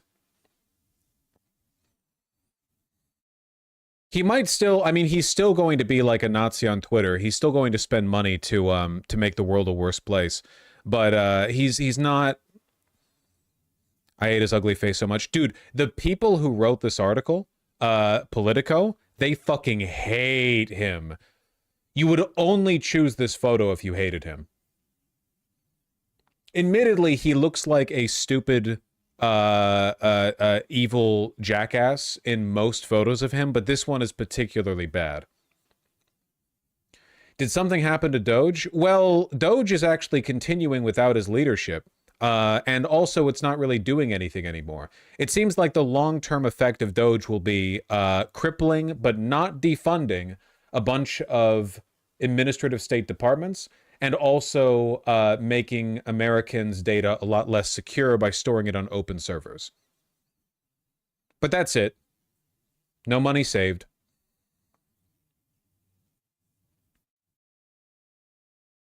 Speaking at the Qatar Economic Forum on Tuesday, the Tesla CEO said he would do a lot less political spending in the future, adding, "I think I've done enough." My guess is that the people over at Tesla are getting increasingly insistent that he needs to come the fuck back over there and stop wasting time in Washington. Wasn't there recently like a rumor that was being reported on that the board of directors at Tesla were considering a new CEO, and like an idiot, Elon responded to it publicly, and he was like, "No, that's stupid and you're wrong." Is this just because of Wisconsin and Tesla? Yeah, I mean, basically, yeah, right? He's at the end of the day, his job is being like the face of Tesla, more or less. And with regard to his political ambitions, I think they flunked in Wisconsin. That's it. It's really is that simple. And that's politics, right? It's a cutthroat game. You have to be pretty intelligent to balance out losses, and he's pretty stupid. So he fucks up in Wisconsin. Nobody in the White House likes him, so why the fuck would you keep him around?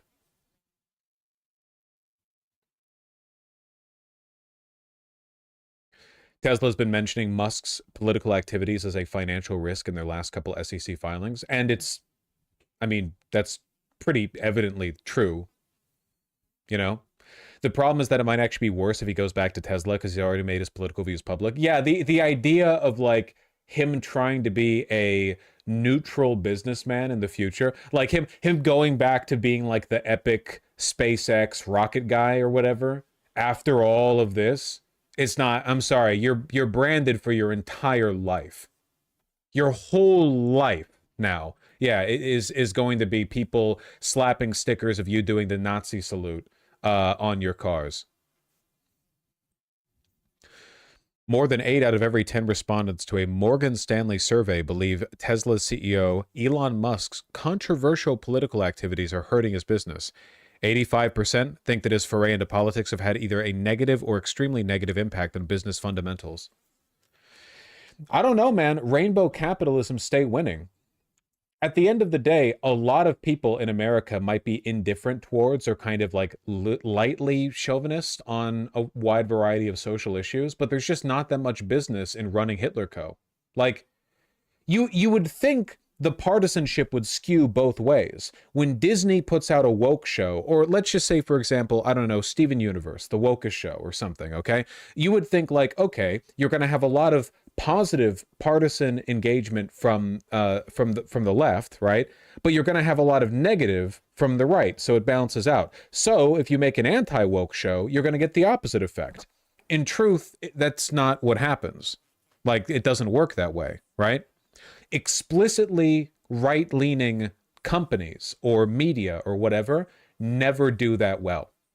Daily Wire does not put out hit movies. They do not release hit television shows. The right can't produce good art. Black Rifle Coffee will always be like a device to funnel money into right-wing YouTubers. It ain't dethroning Starbucks.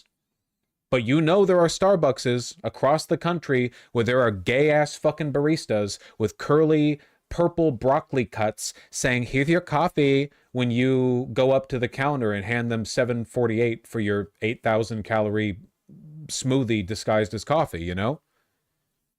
It's unironically a kind of cultural hegemony. You can't get around it. Go anti-woke, go broke. I mean it. I'm not joking. Because at the end of the day, the problem that the right has is that their positions require your life to be dedicated to hatred, you know? To be anti-gay, like actively, to the point that you seek out media that is anti-gay, you need to be a freak degenerate loser. You have to suck as a human, like holistically, and you probably have a bunch of other things wrong with you. But if you seek out media that's pro-gay, that's just normal, because being gay is normal, and we know that as a concept, being gay is under attack. So if you seek, you're watching a show and the show is like, yeah, being gay is cool, a normal person will look at that and go, yeah, that's right. And then stock goes up. It doesn't matter how rough the Trump administration gets. You're fighting against normalcy here, and the normalcy in question is gay people. It doesn't matter how homophobic the administration is. Pride will always be bigger than straight pride. You just can't get around it. You guys get me? Never forget that throughout history, the suppression of queer people has taken an enormous amount of social pressure and state resources, okay? That shit is not natural. Today, the Russian government, the Iranian government, we're talking about like a nonstop 24/7 hate campaign and a lot of money being put towards maintaining a tenuous status quo that is still being undermined by the trickling in of pro-queer Western media. And internally from their own pro-queer people, you know? Yeah, it's a losing argument from their perspective.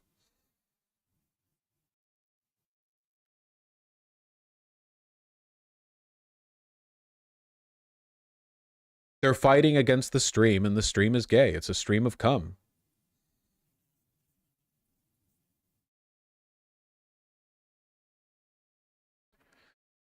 Yeah, one of the most explicit examples of this was the fact that Target's stock declined after they went anti-DEI, when they faced pressure from the right and stopped having like the pro-pride stuff in their business. Whereas Costco openly defied the Trump administration and said, no, we're keeping DEI policies. Their stock went up.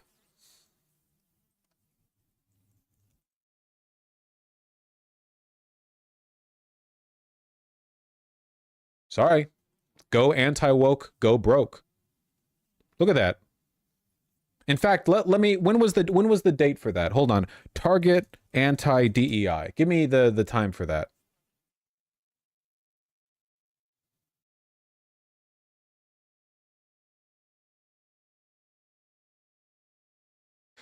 This is an article from February 3rd of this year. Target was one of the most outspoken supporters of DEI. It changed its tune. So it was basically like right during the inauguration, right? Oh, curious. The high point of their stock over the past 6 months was right here, right around the inauguration. Like, literally, look at that, right here. Let me see if I can find the exact date.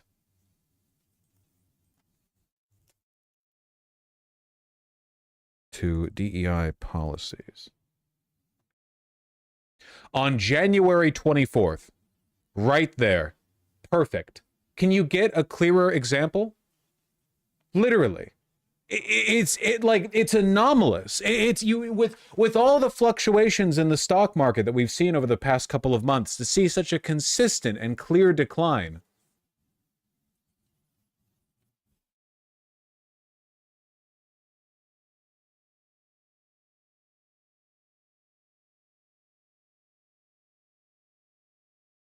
Well, anyway, we're talking about Elon mostly, but you get my point, right? Basically, what I'm saying is, I'm co-opting. Okay, tomorrow belongs to us. The gay people are an inexorable tide. Our cultural prominence is so great. 90% of Nazis are closeted homosexuals with terabytes of femboy porn. There's just no way around it. We are the future. We're the past, too. Think of Rome and Greece. They were gay as shit.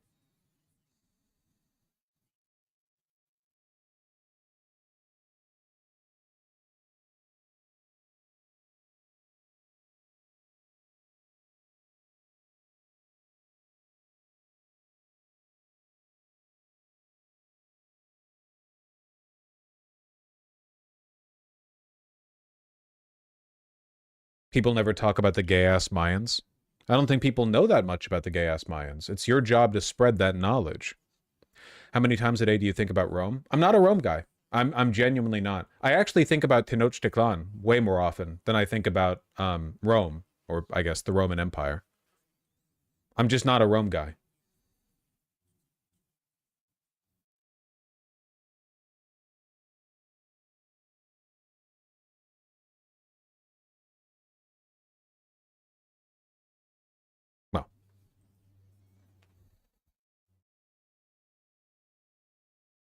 If you were born in ancient or medieval times, what job do you think you'd have? Could I be a cobbler? That would be like socially useful. Oh.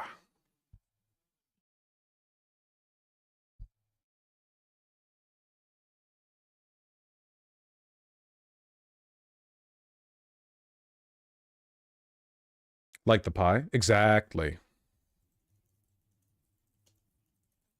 I don't know what the future looks like for Elon Musk, but I'm guessing it's going to fucking suck. He's a socially incompetent, loveless, egomaniacal, degenerate drug addict. He's got all the money in the world, but nobody likes him. And we know for a fact that every time he gets booed in public, he cries in his office later. He's probably going to spiral out more and more over time, because I imagine he was really keen on the whole shadow president thing. You know?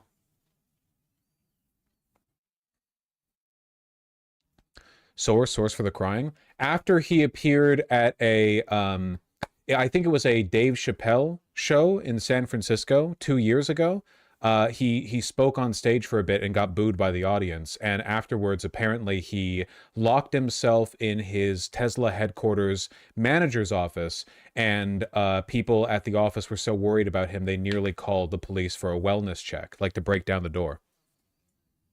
Oh, that was a Sorry, that was a Twitter, not Tesla. Right, Twitter. San Francisco. Yeah.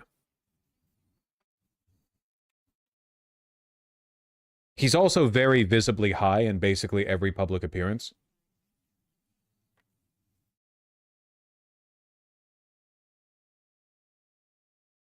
I'm pretty sure at 6'2", Vosh would have been pressed into military service in Rome. Fuck, maybe. Yeah, being 6'2" would probably put you in like the 99th percentile back then, right? They'd be like, you gotta use those long arms of yours for thrusting pilums into the enemy phalanx or whatever.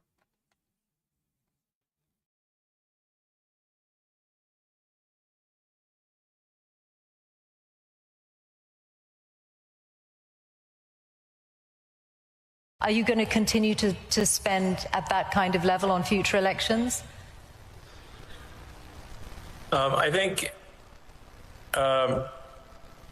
in terms of political spending, I'm going to do a lot less in the future. And why is that? I think I've done enough. You can really tell how like happy he is about this new chapter in his life opening up. I should have showed this at the beginning. He does. He looks like he wants to cry.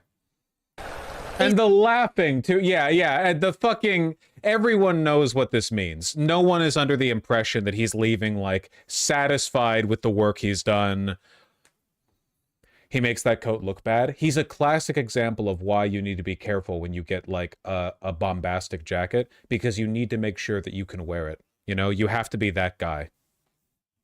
Unironically, half the difficulty of a nice leather jacket or like a nice shearling leather jacket is buying it. The other half is breaking it in, because you can tell if a person doesn't wear the jacket they own, right? You see a guy in a leather jacket and the leather's like shiny and the shoulders like right off the shoulder are kind of like still peeked out at like an angle, you know? And the chest moves as a single panel whenever you walk forward rather than like fitting your body. And it's like, brother, you don't wear that very often, do you? You got to sleep in that thing for a couple weeks. Is it because of blowback? Well, if I see a reason to do political spending in the future, I will do it. Not answering the question.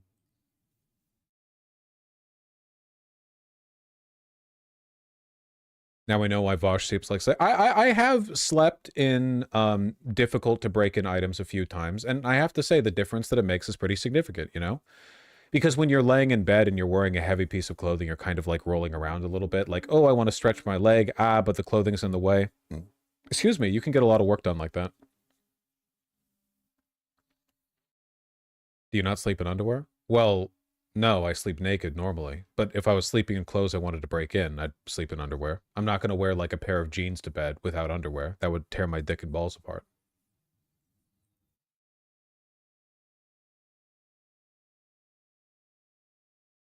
Thoughts on gabardine clothing? Never had it. No thoughts. Where's this shirt from? Bronson MFG. It's only like 40 bucks or something. Fits me pretty good, you know? Oh, speaking of clothes that haven't been broken in, this is exactly what I mean. Look, see? Maybe you can't see. I haven't worn this enough. It's a little crisp, you know?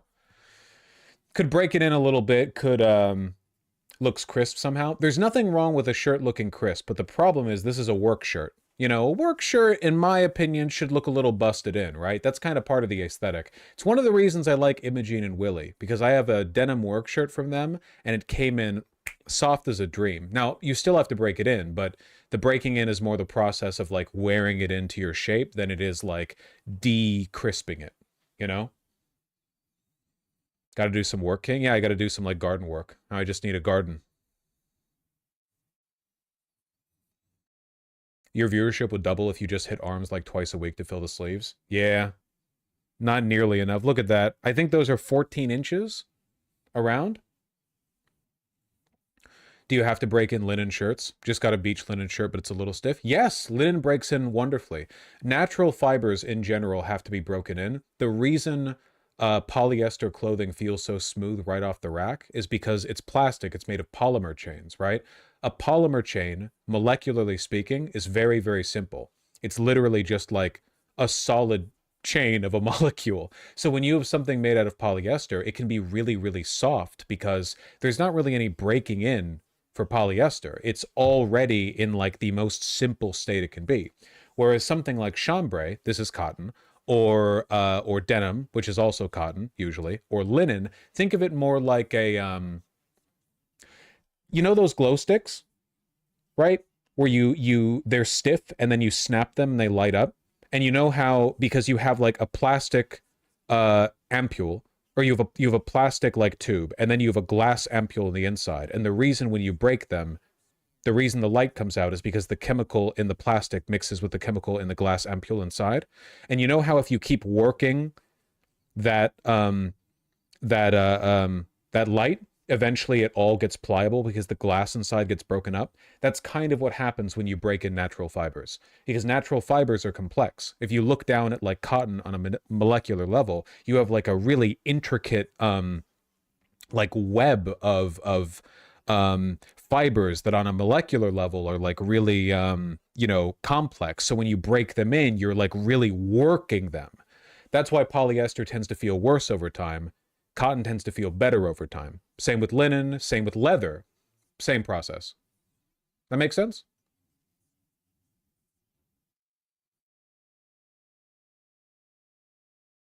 Clothes catch the grossness of the human body, which is disgusting. Well, if you don't want your clothes to stink, you should wear natural fibers, because polyester attracts the oils in your body.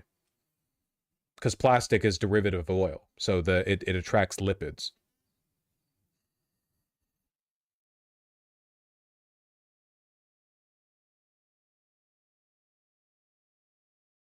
That makes sense. Whatever. Has something been done to cotton shirts that are really soft when you get them in new? I mean, yeah. Oftentimes when you buy something made of cotton, well, I'm talking about woven fabrics.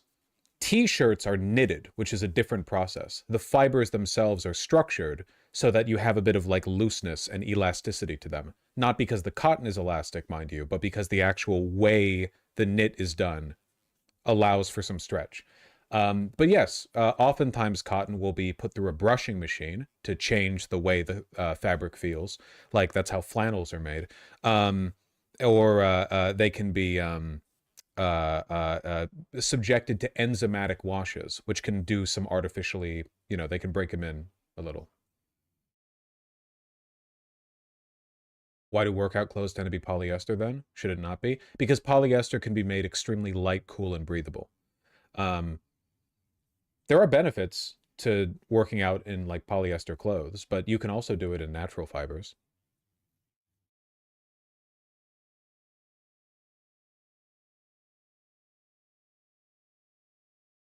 How are sweatshirts made? What weave? Well, are they fleeced or not? Usually they're made with like a loop back kind of weave with like a longer loop in the inside. Sometimes they cut that loop, which makes fleece.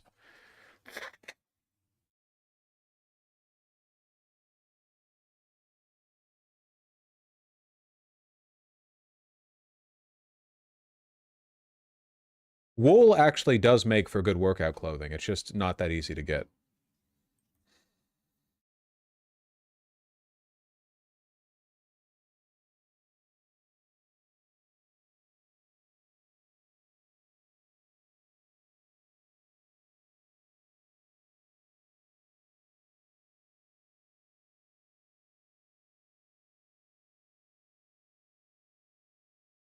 All right, you stupid pieces of shit.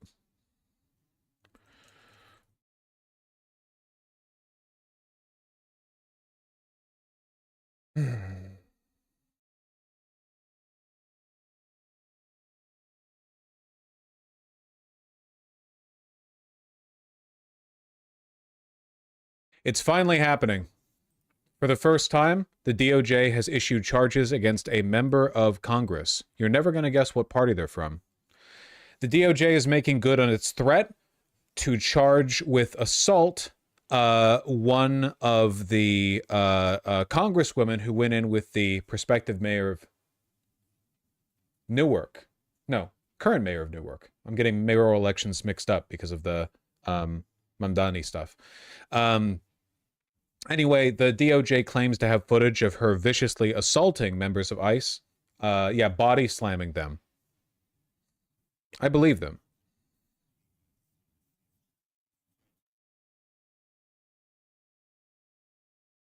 Charged with assaulting 2 federal agents during a confrontation last week outside an immigration detention center in New Jersey, according to the criminal complaint made public Tuesday.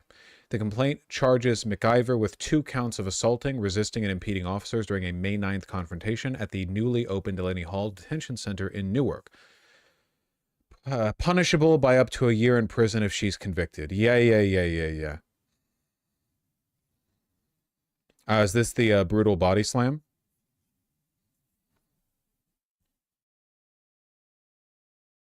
Now circle the mayor. Circle the mayor. What the? Circle the mayor. Circle the mayor. I don't know if this is the brutal body slam. Congresswoman, is she right in front of you? Don't touch her. Get off the bus. Get off the bus. Fantastic stuff. Apparently the case is really weak because they charged and dropped charges on the mayor, which already greatly weakens their case against the congresswoman. Yeah, but it's not really about the validity of the case. It's about intimidation.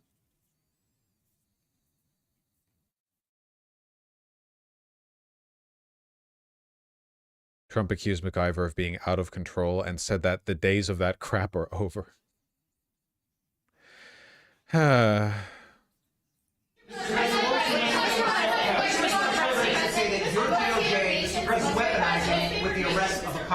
Democratic congresswoman. Oh, give me a break. Did you see her? She was out of control. Did you address those days are over. Did The you days tell her of to do woke. that? The days of woke. No, I didn't.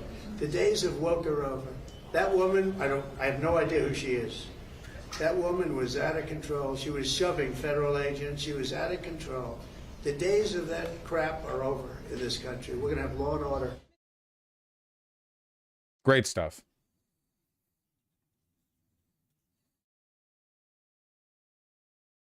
We're going to need years of woke. Yeah, when we take power back, we're going to institute levels of wokeness that made 2015, 2016 look like a joke. You'll see.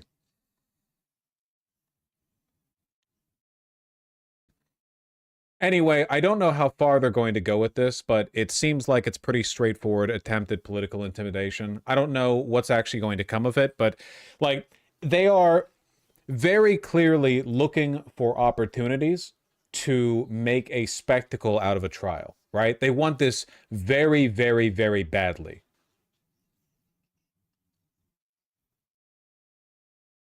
She made a statement already? Yes, presumably a statement much to the same effect. You know, this is an attempt at political intimidation, so on and so forth. When all this is over, the country will only heal when every member of ICE is in jail. Yep.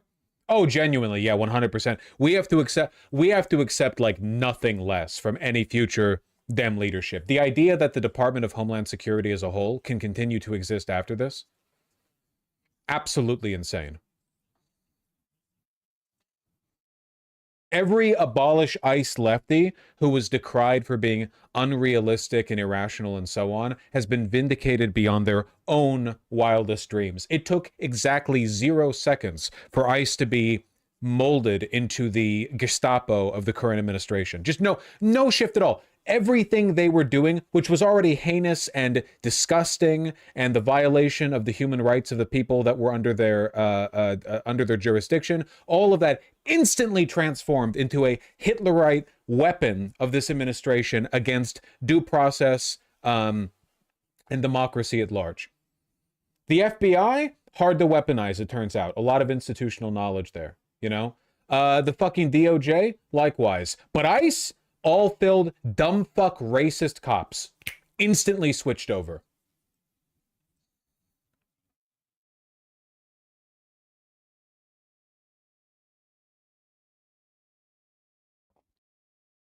Critical support to the Catholic Archbishop of Detroit saying that Catholics working for ICE will no longer receive communion until they repent and quit. Really? Is that true?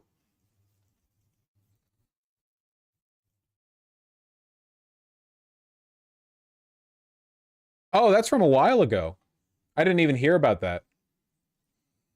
Well, now that we have a second woke pope, canonical penalties for Trump immigration officials. Fantastic. Uncritical support.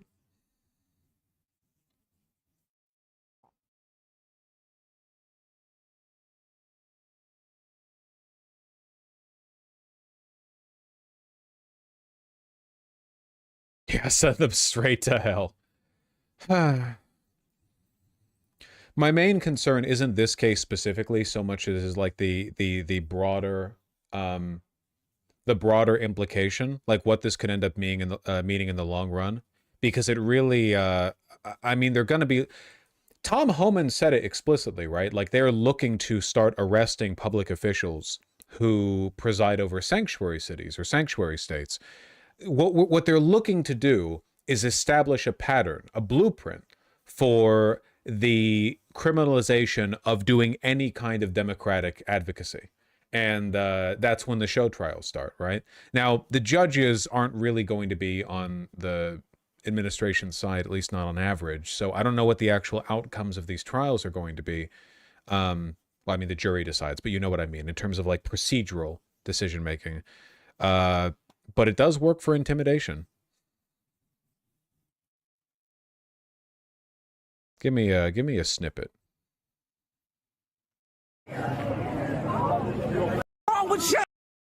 Never mind, this video has no commentary. That's fine, New York Post. I'm lazy too. I understand. I understand.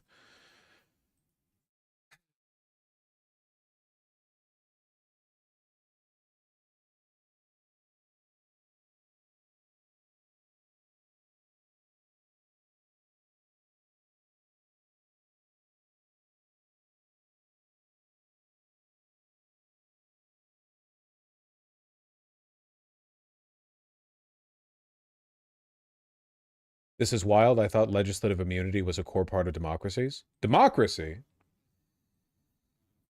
The fuck are you talking about? Wokeness is over, you stupid piece of shit.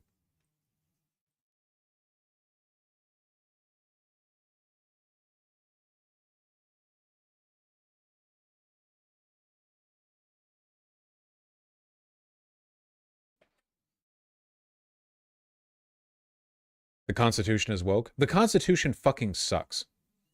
And I'm tired of hearing people glaze it. I'm so tired of people glazing it. Genuinely, it's not a good... Like, it's so old, and it's so outdated, and it's so reliant on interpretation. It's ridiculously bad.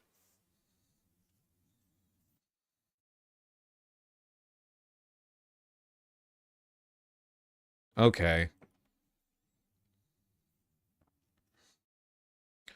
Let's all point and laugh at the mockery this country has become. I guess it always has. Shush. I guess it always has been. Let's all point and laugh at how much worse this country has gotten. It's the Golden Dome announcement. Let's go. Hit it up. Tell me. It's time. Oh yeah. Mm-hmm. This was the right time to start the stream.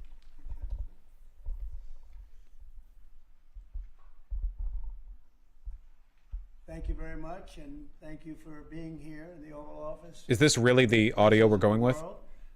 As we make a historic announcement about the Golden Dome Missile Defense Shield. That's something we want. And Ronald Reagan wanted it many years ago, but they didn't have the technology. But it's something we're going to have. We're going to have it at the highest level. I want to thank Secretary Hegseth, who's been fantastic, and Secretary Rubio, and Space Force Vice Chief of Space Operations, General Mike Gutlein. I also want to recognize Senators Dan Sullivan, Kevin Cramer, and Jim Banks, fantastic senators, great talents, great political talents, and people that love our country. In the campaign, I promised the American people that I would build a cutting-edge missile defense shield to protect our homeland from the threat of foreign missile attack. And that's what we're doing. Today, I'm pleased to announce that we have officially selected an architecture for this state-of-the-art system that will deploy next-generation technologies across the land, sea, and space, including space-based sensors and interceptors. And Canada has called us, and they want to be a part of it. So we'll be talking to them. They want to have protection also. So as usual, we help Canada do the best we can.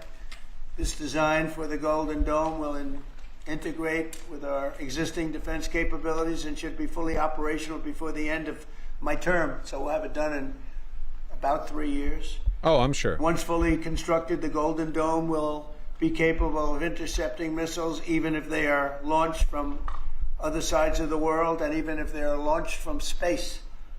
And we will have the best system ever built. As you know, we helped Israel with theirs, and it was very successful, and now we have technology that's even far advanced. This will never work. It doesn't matter if it'll work. What matters is that it's an excuse to give more money to defense contractors, which is the only reason this country exists. If it wasn't for giving money to defense contractors, that's the only reason this country's existed since like 1950. It's apart from that, it's all roadside diners, I guess. Turnip farming. That, but including hypersonic missiles. Seattle is outside the dome. Son of a bitch, you're right. That piece of shit. Ballistic missiles and advanced cruise missiles, all of them will be knocked out of the air.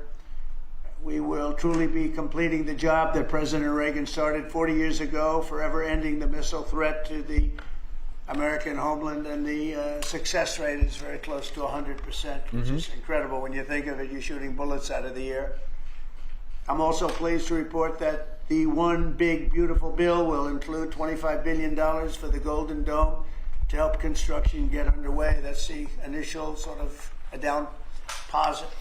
And we have probably, you're talking about, General, we're talking about $175 billion total cost of this when it's completed. This is 100% going to shoot down a commercial plane if any ounce of this is built. Fuck, that would be funny. Oh my god. Okay, I just want to get like the serious analysis out of the way. This is stupid and impossible, and it can't happen. Some people are going to say like, well, doesn't this invalidate mutually assured destruction and increase nuclear proliferation by incentivizing more? It doesn't matter because it's not real. It's not real. It's not actually happening. It's just an excuse to give defense contractors money. This can't actually happen. The Iron Dome is extremely expensive, covers a relatively minuscule area, and also protects against fucking bottle rockets. Like this isn't workable.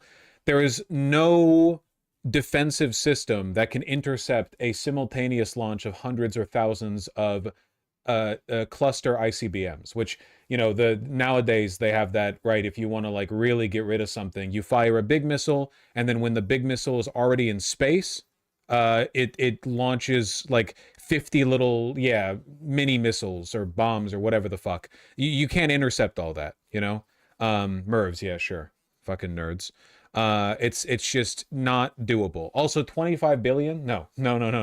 25 billion, that's like 5 stealth planes. Not a chance.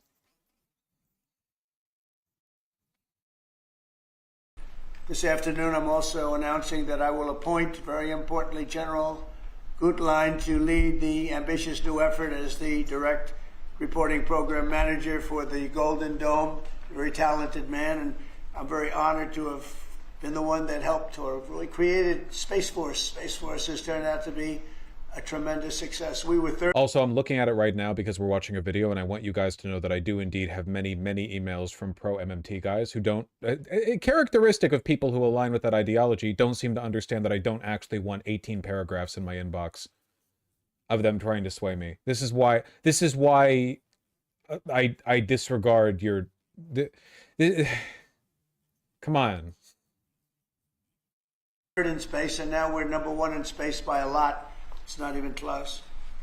And Mike is a 4-star Space Force general, the recipient of the Defense Distinguished Service Medal, one of the most respected people in the world having to do with defense. You know, we have offense and we have defense. I'll bet he's good at offense.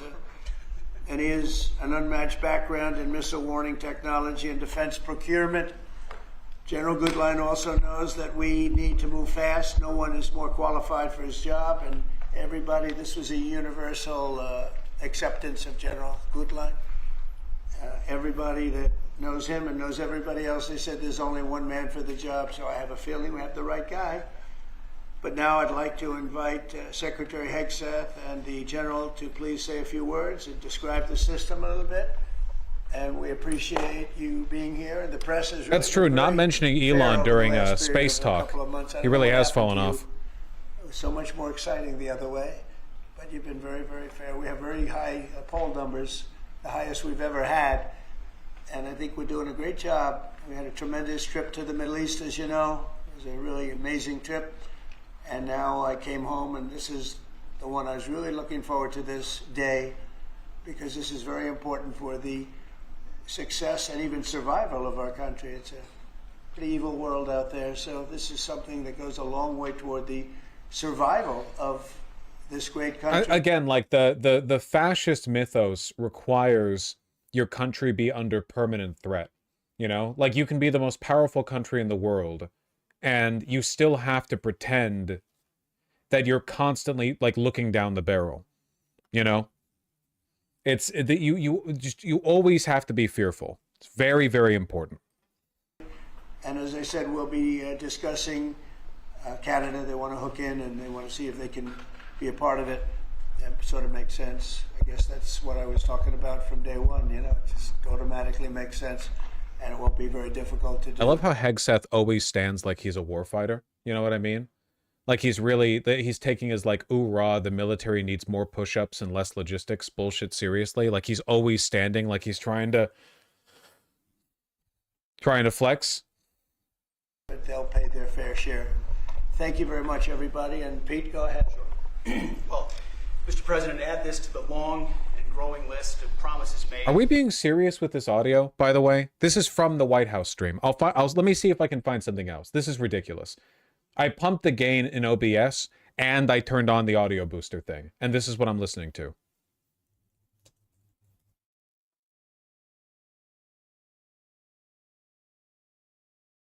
How about the National Desk? Big defense company. No. ABC News? Busy world. It seems to be very easy to get. Still pretty quiet. WKYC Channel 3? On holding the homeland at risk. In Homeland, and the success rate is very close to 100%, which is world. As we make a historic announcement about the golden integrate with our existing defense capabilities and should be fully of January 27th. We've been invasion. Much everybody, and Pete, go ahead. Sure. Okay. Well, Mr. President, add this to the long and growing list of promises made. That's a bit better. Promises kept. Ultimately, this right here, the Golden Dome for America, is game changer. It's a generational investment in the security of America and Americans. Mr. President, you said we're going to secure our southern border and get 100% operational control after the previous administration allowed an invasion of people into our country. President Reagan 40 years ago cast the vision for it. The technology wasn't there. Now it is, and you're following through to say we will protect the home. Really stringing together like any bit they can. What the fuck does immigration have to do with this? This is a missile defense. That's completely. Land from cruise missiles, ballistic missiles, hypersonic missiles, drones, whether they're conventional or nuclear. And it's not lost on me, sir, also that you had the vision to start the Space Force, and here we are when the others said we didn't need it, here we are in the Oval Office with one of the leaders of the Space Force in General Gutlein leading the charge on putting in place a game-changing Golden Dome for America. So, sir, it's an honor to be a part of this bold initiative. We're going to get to work on it. It really is like the North Korean broadcaster, man. Like every single fucking... Remember what I said? They're all fighting for demented grandpa's... you know, their name in his will.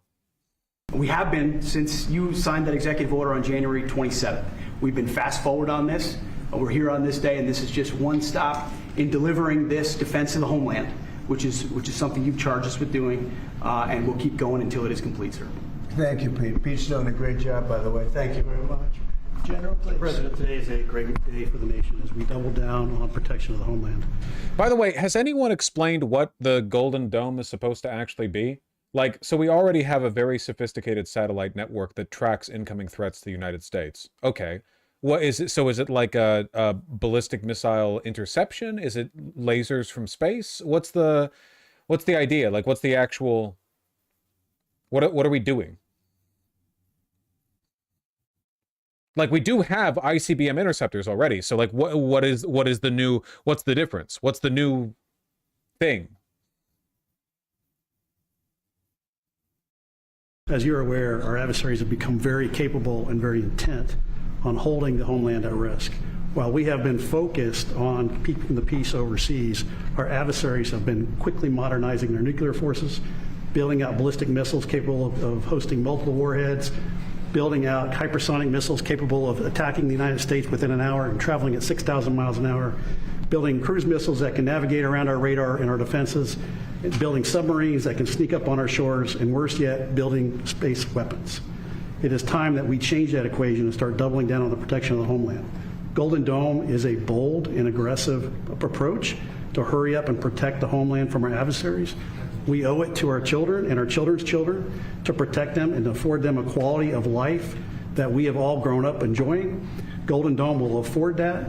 I greatly appreciate your trust in me and your nomination in me and your trust in the team to deliver this. It is a great day for America. And also, very importantly, it's, we're the only ones that have this, we call it super technology. Nobody else has it. And nobody else has really near what we have. So this is a very exciting project. This is something that will, I mean, the general said close to 100% protection. So that's something we need. I think it's a very, and everything's going to be made in the USA, by the way, very important. Oh, yeah. So it's something that I've been looking forward to for a long time. And I just noticed you too, Jim, you're standing there, and behind you is a very important document, Declaration of Independence. Nuts, you're not wrong. Remember when I was making fun of Russia because their Ministry of Defense was touting their new like super armor, and it was a guy in like a polyester bodysuit with like little plastic panels glued to him or something, and they were like, yeah, he's going to be able to run 1,000 miles per hour, see in the dark, and he's got like missiles on his back or something. And they were like, yep, this is like the Mark 10 super Russia armor. American hegemony is finished. But I can't make fun of them anymore. And that was in the vault for many decades right under this area. They have vaults with pictures on top. You have Abraham Lincoln. You see that was the original Abraham Lincoln, the original Washington. And does everybody know who the middle was? General Grant. And so it's very exciting. You look over here, and above Ronald Reagan, you have Thomas Jefferson. That's Monroe from the Monroe document. And you know who that is, right? Andrew Jackson. So we have a lot of very exciting pictures, and on the other side, likewise. What the fuck is he talking about? Just some great presidents and great people on the many of these, because people were asking about them. Many of them, almost all of them, were in the vaults or nearby, but generally in the vaults downstairs, where we have some great. So it's very exciting. The place has become a little different than you first saw it, Jim, right? Yes, much better. A little bit different. It's slightly better. But to think we had them, and some were in the vaults for over 100 years. So it's pretty cool stuff. Everybody knows Jim Banks. He's a great congressman, and now he's a great senator from Indiana. And you might want to say a few words, Jim. Well, your legacy with Space Force, Mr. President, is already big, but the Golden Dome is going to be an even bigger legacy for our country, and Indiana is going to help you make it. Right. The space satellites that are made in Fort Wayne, Indiana by L3 Harris, all the work done at Crane Navy Base in southern Indiana is going to be a big part of it, and Hoosiers are very proud of that. We're proud of you. Thank you very much. You're going to be a big factor. Thank you, and good luck, and congratulations. You won that race by a lot. That wasn't even a contest, right? Well, thank you. Thanks to you and all of your support. Thank you very much. Thanks. Please, go ahead. Reminded, as I always am, by just how submissive authoritarian ideologies demand you be. Like, it's just in all elements of your life, you have to be deferential to the word of your leader. It doesn't matter how obviously stupid or irrational it is. You can be as powerful as a U.S. senator, and you still have to meekly bow. Man, it's gotta suck, man. This is Senator Kramer, and he's one of our best. Can't get any better. Go ahead. Well, you're very nice, Mr. President, and thanks for this. And I remember the day in your first term when you called, and I was a brand new baby freshman senator on the Armed Services Committee, and you said, I want to have a Space Force. Would you lead the effort on the Senate Armed Services Committee? And I felt so proud thinking that you chose me, only to find out later no one else would do it. But nonetheless, it worked out really, really, really well because North Dakota has some great space assets, and that contribute to that and to Golden Dome. No surprise that you would be the president that would come along and put the homeland first. And this is just one more example of that. So thanks for this and for allowing me this afternoon. By the way, let me just add my strong endorsement of General Goodlight's role in leading this. I don't know anybody better, for sure, better equipped to do it than he is. Everybody said that. It's a showcase of the most dogwater U.S. states. This is typically how MIC contracts go. You try to spread the construction, development, whatever, transport of the weapons as across as many states as is necessary to secure like the broadest base of funding. It's one of the reasons why Democrats often support, expansions of Pentagon spending, because like the Pentagon will say, well, okay, well, if this gets approved, like that's 20,000 new jobs in this factory all over here, you know? They do that. They spread it across the states. They make sure everyone gets a little piece of the pie, make sure everyone votes for it. That's great. Sure. Dan Sullivan, Alaska, Senator. Thank you, Mr. President, and thank you for your continued leadership on missile defense. We were talking earlier how in 2019 at the Pentagon, you laid out a speech about the Missile Defense Review that had all these principles on missile defense you articulated then during your first term. And now the Golden Dome is all of that. So you're continuing to lead. We really appreciate it. The Congress is stepping up, as you mentioned right now in the budget reconciliation bill, $25 billion for the Golden Dome. In what Senator Kramer and Senator Banks and I and many others, we're working on our, I briefed you on this before, sir, on our Golden Dome Act, which we think will have, in terms of legislation that can help cement what you're doing right here, getting the Congress behind it, not just with the funding, but with authorizations. So we're working closely with Secretary Hegseth, General Gutlein, the whole team. So we're very honored to be here, sir. And Alaska is the cornerstone of missile defense right now in terms of ground-based missile interceptors, in terms of radar systems and track incoming missiles. So my state is honored to continue to play a critical role in all of this and build on it. And we're really excited to be here. Thank you. Thank you very much, Dan. Great. Any questions? Mr. President, you had mentioned at the beginning of your remarks that this was a campaign promise of yours. Have military commanders asked for this system specifically? Because NORAD had said previously that the current system was adequate. So what does this get the United States Somebody said the current system is adequate. There really is no current system. We have certain areas of missiles and certain missile defense, but there's no system. We just have some very capable weapons that hopefully we never have to use, but we have some very capable weapons. Now, this is a different league. There's never been anything like this. This is something that's going to be very protective. I think you can rest assured there'll be nothing like this. Nobody else is capable of building it either. Was it something that military commanders asked you for? Did they ask you to do this? Well, let me put it differently. I suggested it, and they all said, we love the idea, sir. That's the way it's got to be, right? But they want it, and they wanted it badly once it was suggested. I don't know if they ever thought they would be lucky enough to have it, but we were able to get it done, and we have all the funding, so pretty much tucked away. I think most people feel it's very important to have. Yeah. Oh yeah, we got are the funding situations looking great right now. This White House press briefing wasn't conducted in the same day that you went down to Congress to ask the GOP to get their shit together and pass your massively deficitary budget bill. Please. Thank you, Mr. President. When you first announced this idea, critics said it would be prohibitively expensive, potentially ineffective, and could trigger an arms race in space. What do you say to those critics about that? Well, they're wrong. Is it even happening in space? I don't even know. What the fuck is the Golden Dome? About as close to perfect as you can have in terms of real production. I told you Canada wants to be a part of it, which be, fairly small expansion.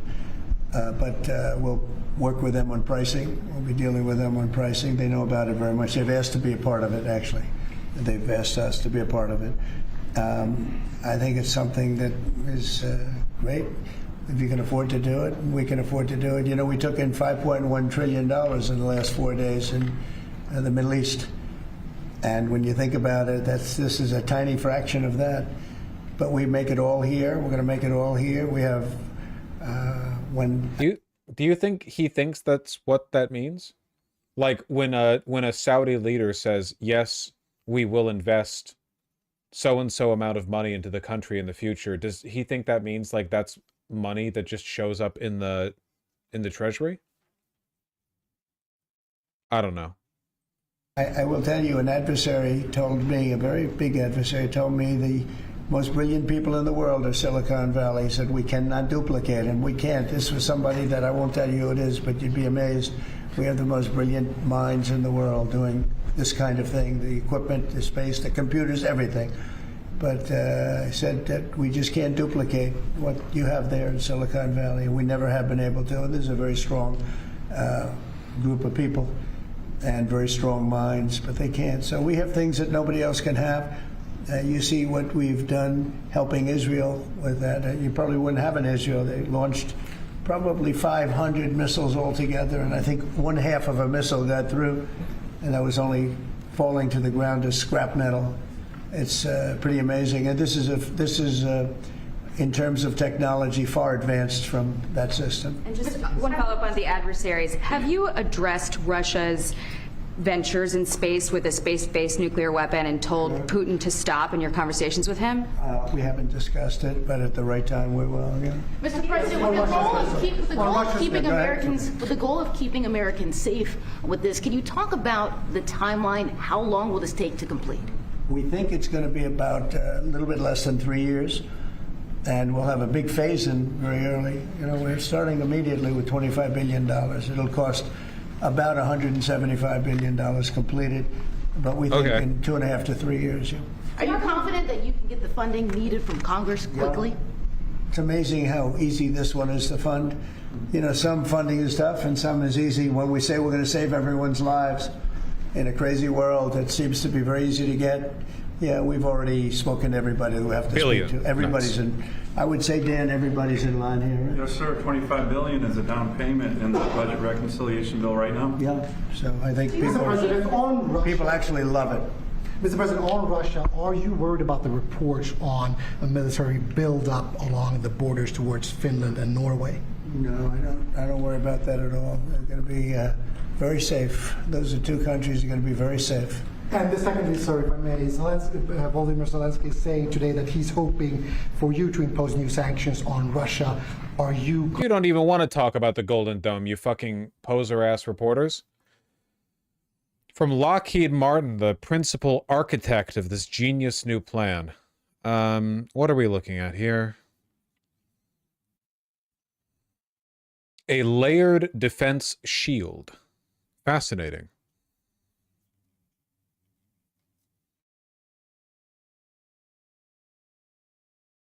Space-based interceptors and hypersonic defenses that will ensure America's Golden Dome stays well ahead of adversary threats. I really do appreciate how, like, slavishly Lockheed Martin is bowing down to the administration.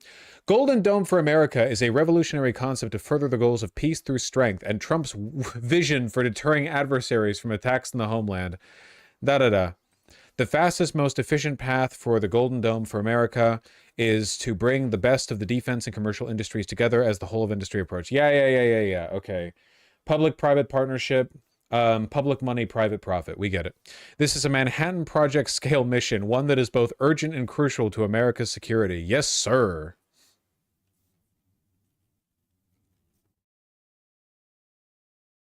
Okay, so they really don't say what the project is supposed to be. Missile defense requires more than just AI or software expertise. It's about connecting a global array of complex systems that need to work at lightning speed and with pinpoint precision at the mission's moment of truth. Okay, so just know, yeah.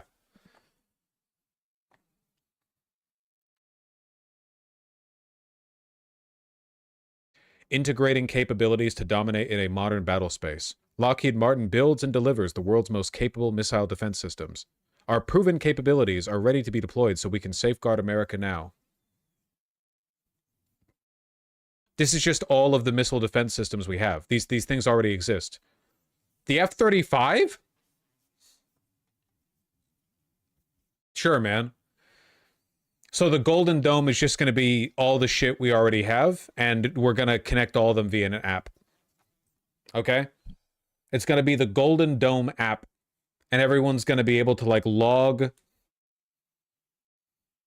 missile tracking reports, coordinate and intercept. Yeah, it'll be like the Nextdoor app, except for missile defense.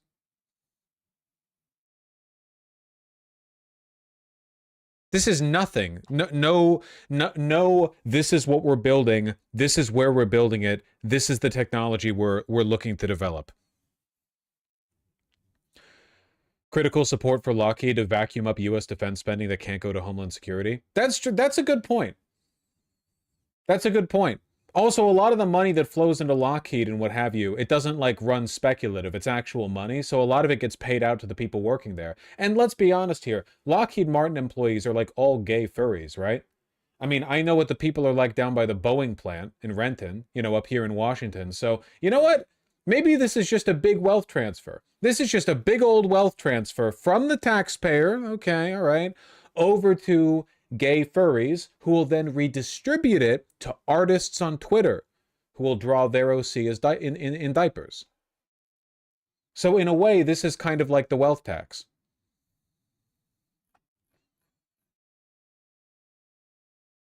What a fucking joke.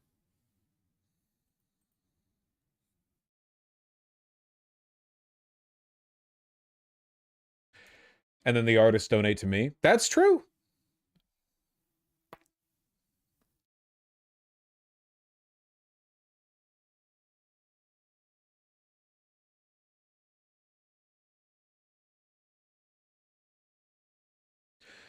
So basically, it's just more of the shitty defense systems we already have. Our defense systems are pretty fine. It's just there's not much you can do about like 50 trillion nuclear MIRVs flying at you, you know?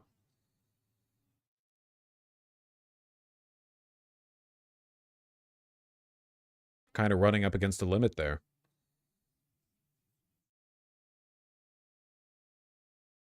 The most you could probably hope to do is like laser targeting from space, but what about cruise missiles, you know? What about shit that stays in atmosphere?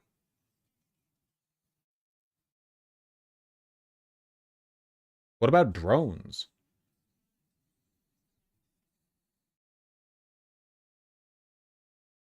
Because like nuclear drones could easily be a thing.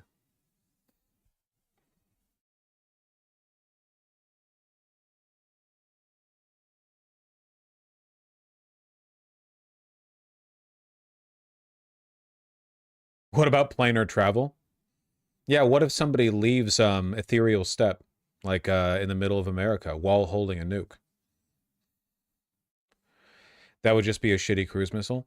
Yeah, but you could like at the end of the day, if you don't want America to get bombed, just don't act like the kind of America that gets your ass bombed. Stop making enemies abroad.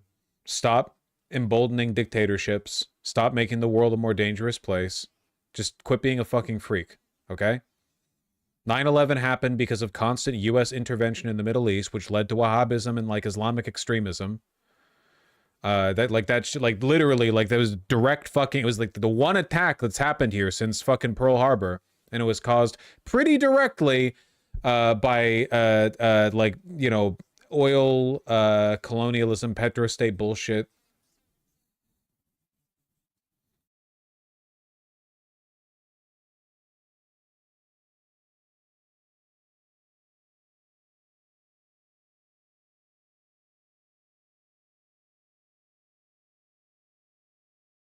What do you think of the Sahel Alliance? I don't know much about it, I'm afraid.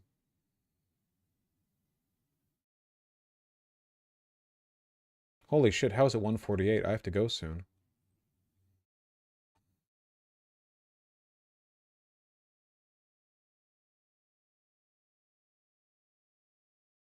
Good night, y'all. Not yet.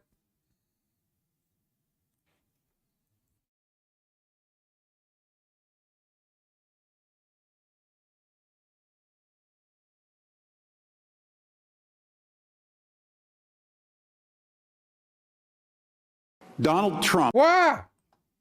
Sorry, I forgot about the autoplay thing.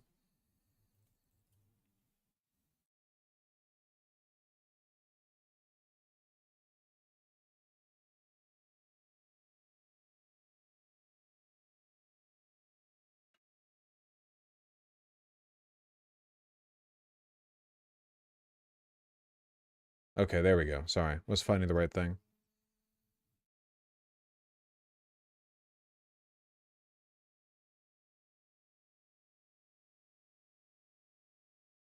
How good is your micro in Total War? If by Can I micro tell you you my mean fuck. If by micro you mean how good can I cast spells at the big blob of enemies that blob up against my dudes that I keep still? I'd say pretty good.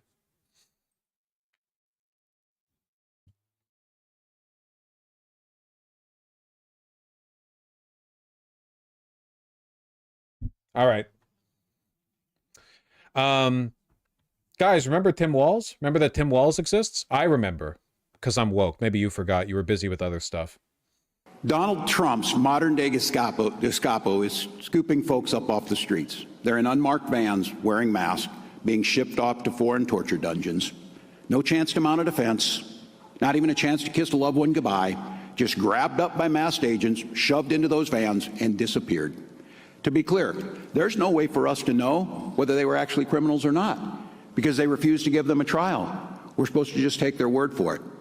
And when duly elected members of Congress tried to exercise their constitutional right of oversight at an ICE facility, they get shoved around and threatened with arrest.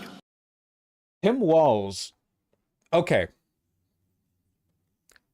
I'm very I'm a little concerned. I'm kind of disposed towards cynicism on account of the whole, like, the world is falling apart thing. I'm a little jaded, I'll admit. Tim Walz has made mistakes in messaging. Most of those mistakes were forced on him. For instance, the DNC making him no longer, you know, like, call the opposition weird. He's always seemed like, if nothing else, a good guy. The big problem that the Democrats have is inauthenticity, right? A lot of Republicans are authentically lunatics, and that gives them power. Democrats are inauthentically left-leaning, or at the very least not committed enough to the position to do anything with it, which means that even people who align with their politics see they kind of reek of insincerity, right? There's a reason why Congress is not popular right now. Tim Walz seems like an actual guy. I just said in a previous segment, I just said, you know, to the YouTube folks, right? Like, the whole defund or remove ICE lefty talking point has been vindicated beyond the wildest dreams of its advocates, right? Like, I remember back when the abolish ICE stuff was like, in the Obama administration, it was like, oh, you crazy lefties, you can't do that. We know that ICE had only been around for like 7 years before Obama was inaugurated, but that you can't get rid of it. That's crazy, you know? And then with no effort, the Trump administration weaponized ICE and turned them into, yeah, the Gestapo, which they are. They just flat out are. ICE is being used not just in immigration enforcement, but broadly in the intimidation of political enemies. Tom Homan, the border czar, is making thinly veiled threats to Democratic, politicians, elected officials, saying that, you know, if you impede ICE in their functionality in any way, which I presumably, like, not being Hitler is an impediment to ICE in an ideological sense, you know, that you might be subject to arrest. Abolish ICE needs to be a mainstream position in the Democrats. Bush administration chief of staff Bill Kristol recently posted abolish ICE. It's mainstream now. Really? Huh. Yeah, it kind of did. Where does the abolish ICE movement go to get its apology? Huh. That's funny. It's last month. All right. I mean, whatever. The Department of Homeland Security actually got pissy about this. What Tim Walz said, I mean. Governor Walz's comments comparing ICE agents to the Gestapo is sickening. ICE agents put their lives and safety on the line to arrest criminal illegal aliens let into our country. Below are just some of the criminal illegal aliens ICE has arrested in Tim Walz's Minnesota. Guys, don't look at our abuses of human rights. Look at these brown people we're moving. Oh, are they going to cry? Yeah. I think they were bitching that, like, assaults against ICE agents are up like 400%, which for one is funny and for two is definitely bullshit. It does show this is something they're afraid of, though. Yeah, essentially. This is a line of logic that they're not happy with, because one thing that Republicans have really been benefiting from is the fact that the Democrats have normalized a lot of the fascistic things that Republicans are now weaponizing to the extreme. Look at Israel, right? The Biden administration, with after October 7th, condemns the encampment protests on college campuses, stokes illegitimate fears of, like, anti-Semitism disingenuously, right? Like in a way of quelling anti-Israel protests. And now in the Trump administration, they're revoking green cards over protesting against Israel, right? Likewise, Biden capitulates to the anti-immigrant narrative and starts like cracking down on the border. Democrats start being supportive of the wall under Biden's term. And now the DHS is weaponizing ICE as the fucking Gestapo, right? So I think that like Republicans are concerned, the thing they really fear, you know, is a consistent and broad anti-ICE position. It's not enough to be anti-Kristi Noem, right? That's not enough. Remember, Tom Homan appointed under Obama. It's not about Kristi Noem. She's a fucking retard. It's about ICE. It's about the DHS. It's that institution and everyone in it. There's no good version of them, and they're not necessary. They don't do anything necessary. I hope this gets capitalized on here. I mean, it's essential.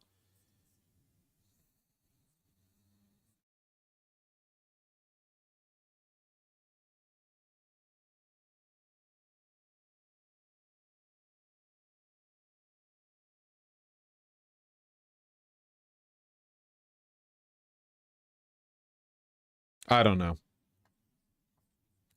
Tim Walz got to receive so many more death threats now. Tim Walz, I don't know if he has any political ambitions going forward. I really hope that he does. It seems like he's been getting a lot of prominent speaking roles over the past couple of months. Like, he's definitely not completely out. But man, he's a good guy. Abandoning trans people a mistake for Democrats, says Tim Walz.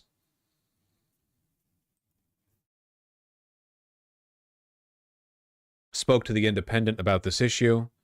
It's a mistake, and here's the thing. We need to tell people the cost of your eggs, your healthcare being denied, your homeowners insurance, your lack of getting warning on tornadoes coming has nothing to do with somebody's gender.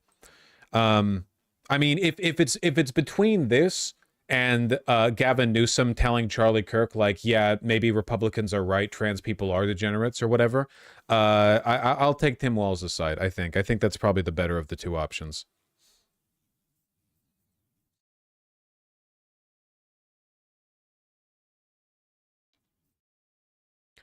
He's too nice. I do think that Tim Walz is a little bit too nice. I think we need someone more cutthroat, but I think there's a possibility he could end up being more cutthroat, you know? Like, keep in mind that the meanest Tim Walz got was still in the context of him being a Democratic official during the Biden administration, i.e. like the most cucked position you could possibly be in. I think that he has the potential to be a lot meaner.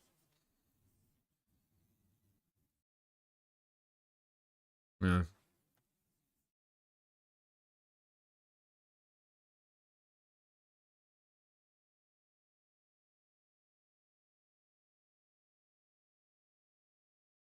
What if the pendulum swings to how nice Walz is electorally? Like, people prefer that? I don't think that's going to happen. At least not for a long time. People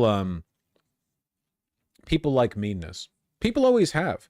People want, you know, strong, vindictive leaders to channel their hatred against the opposition. Democrats are missing out on this, man. Republicans are great at doing this.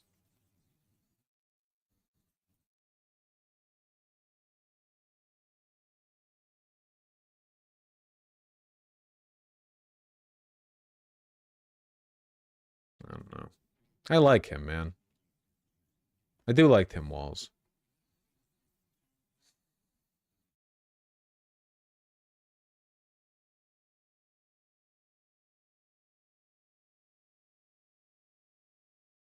Was FDR a mean guy? He could be. I don't know. Right now, people are farting. All right, get your laughs in. I give you 15 seconds. Play it out.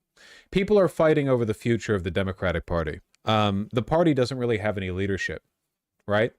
Like, Obama's pretty much out. Like, every time Obama tweets, he gets 1 million, 2 trillion likes or whatever. But like, he just wants to be a cultural figure. He just wants to be lauded for having good musical taste. Pelosi's out, obviously.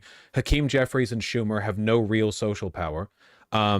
The DNC is currently in the process of like ousting Hogg for suggesting that they might take a more aggressive stance towards primarying ineffective politicians within their own party. Like no one has any power within the DNC, not like really, right? The fucking, there's no leadership. It's a pretty open field, right?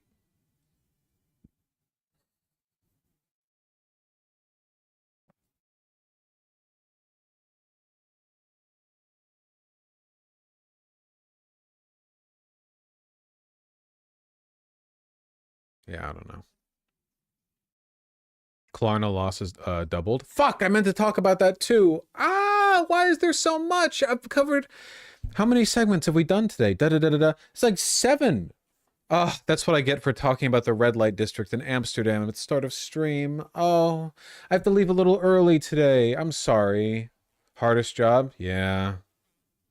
Yeah. Well, it'll have to be tomorrow then. Just do it now, idiot. Well, the problem with that is that I have something else to do. In fact, I can't read donos. I'll have to read them tomorrow. That's what we get with the Trump admin. Lots of topics. That's true. That is true. Not for lack of work. Folks, I gotta go. I had to go a minute ago. Hey. Drink water, etc.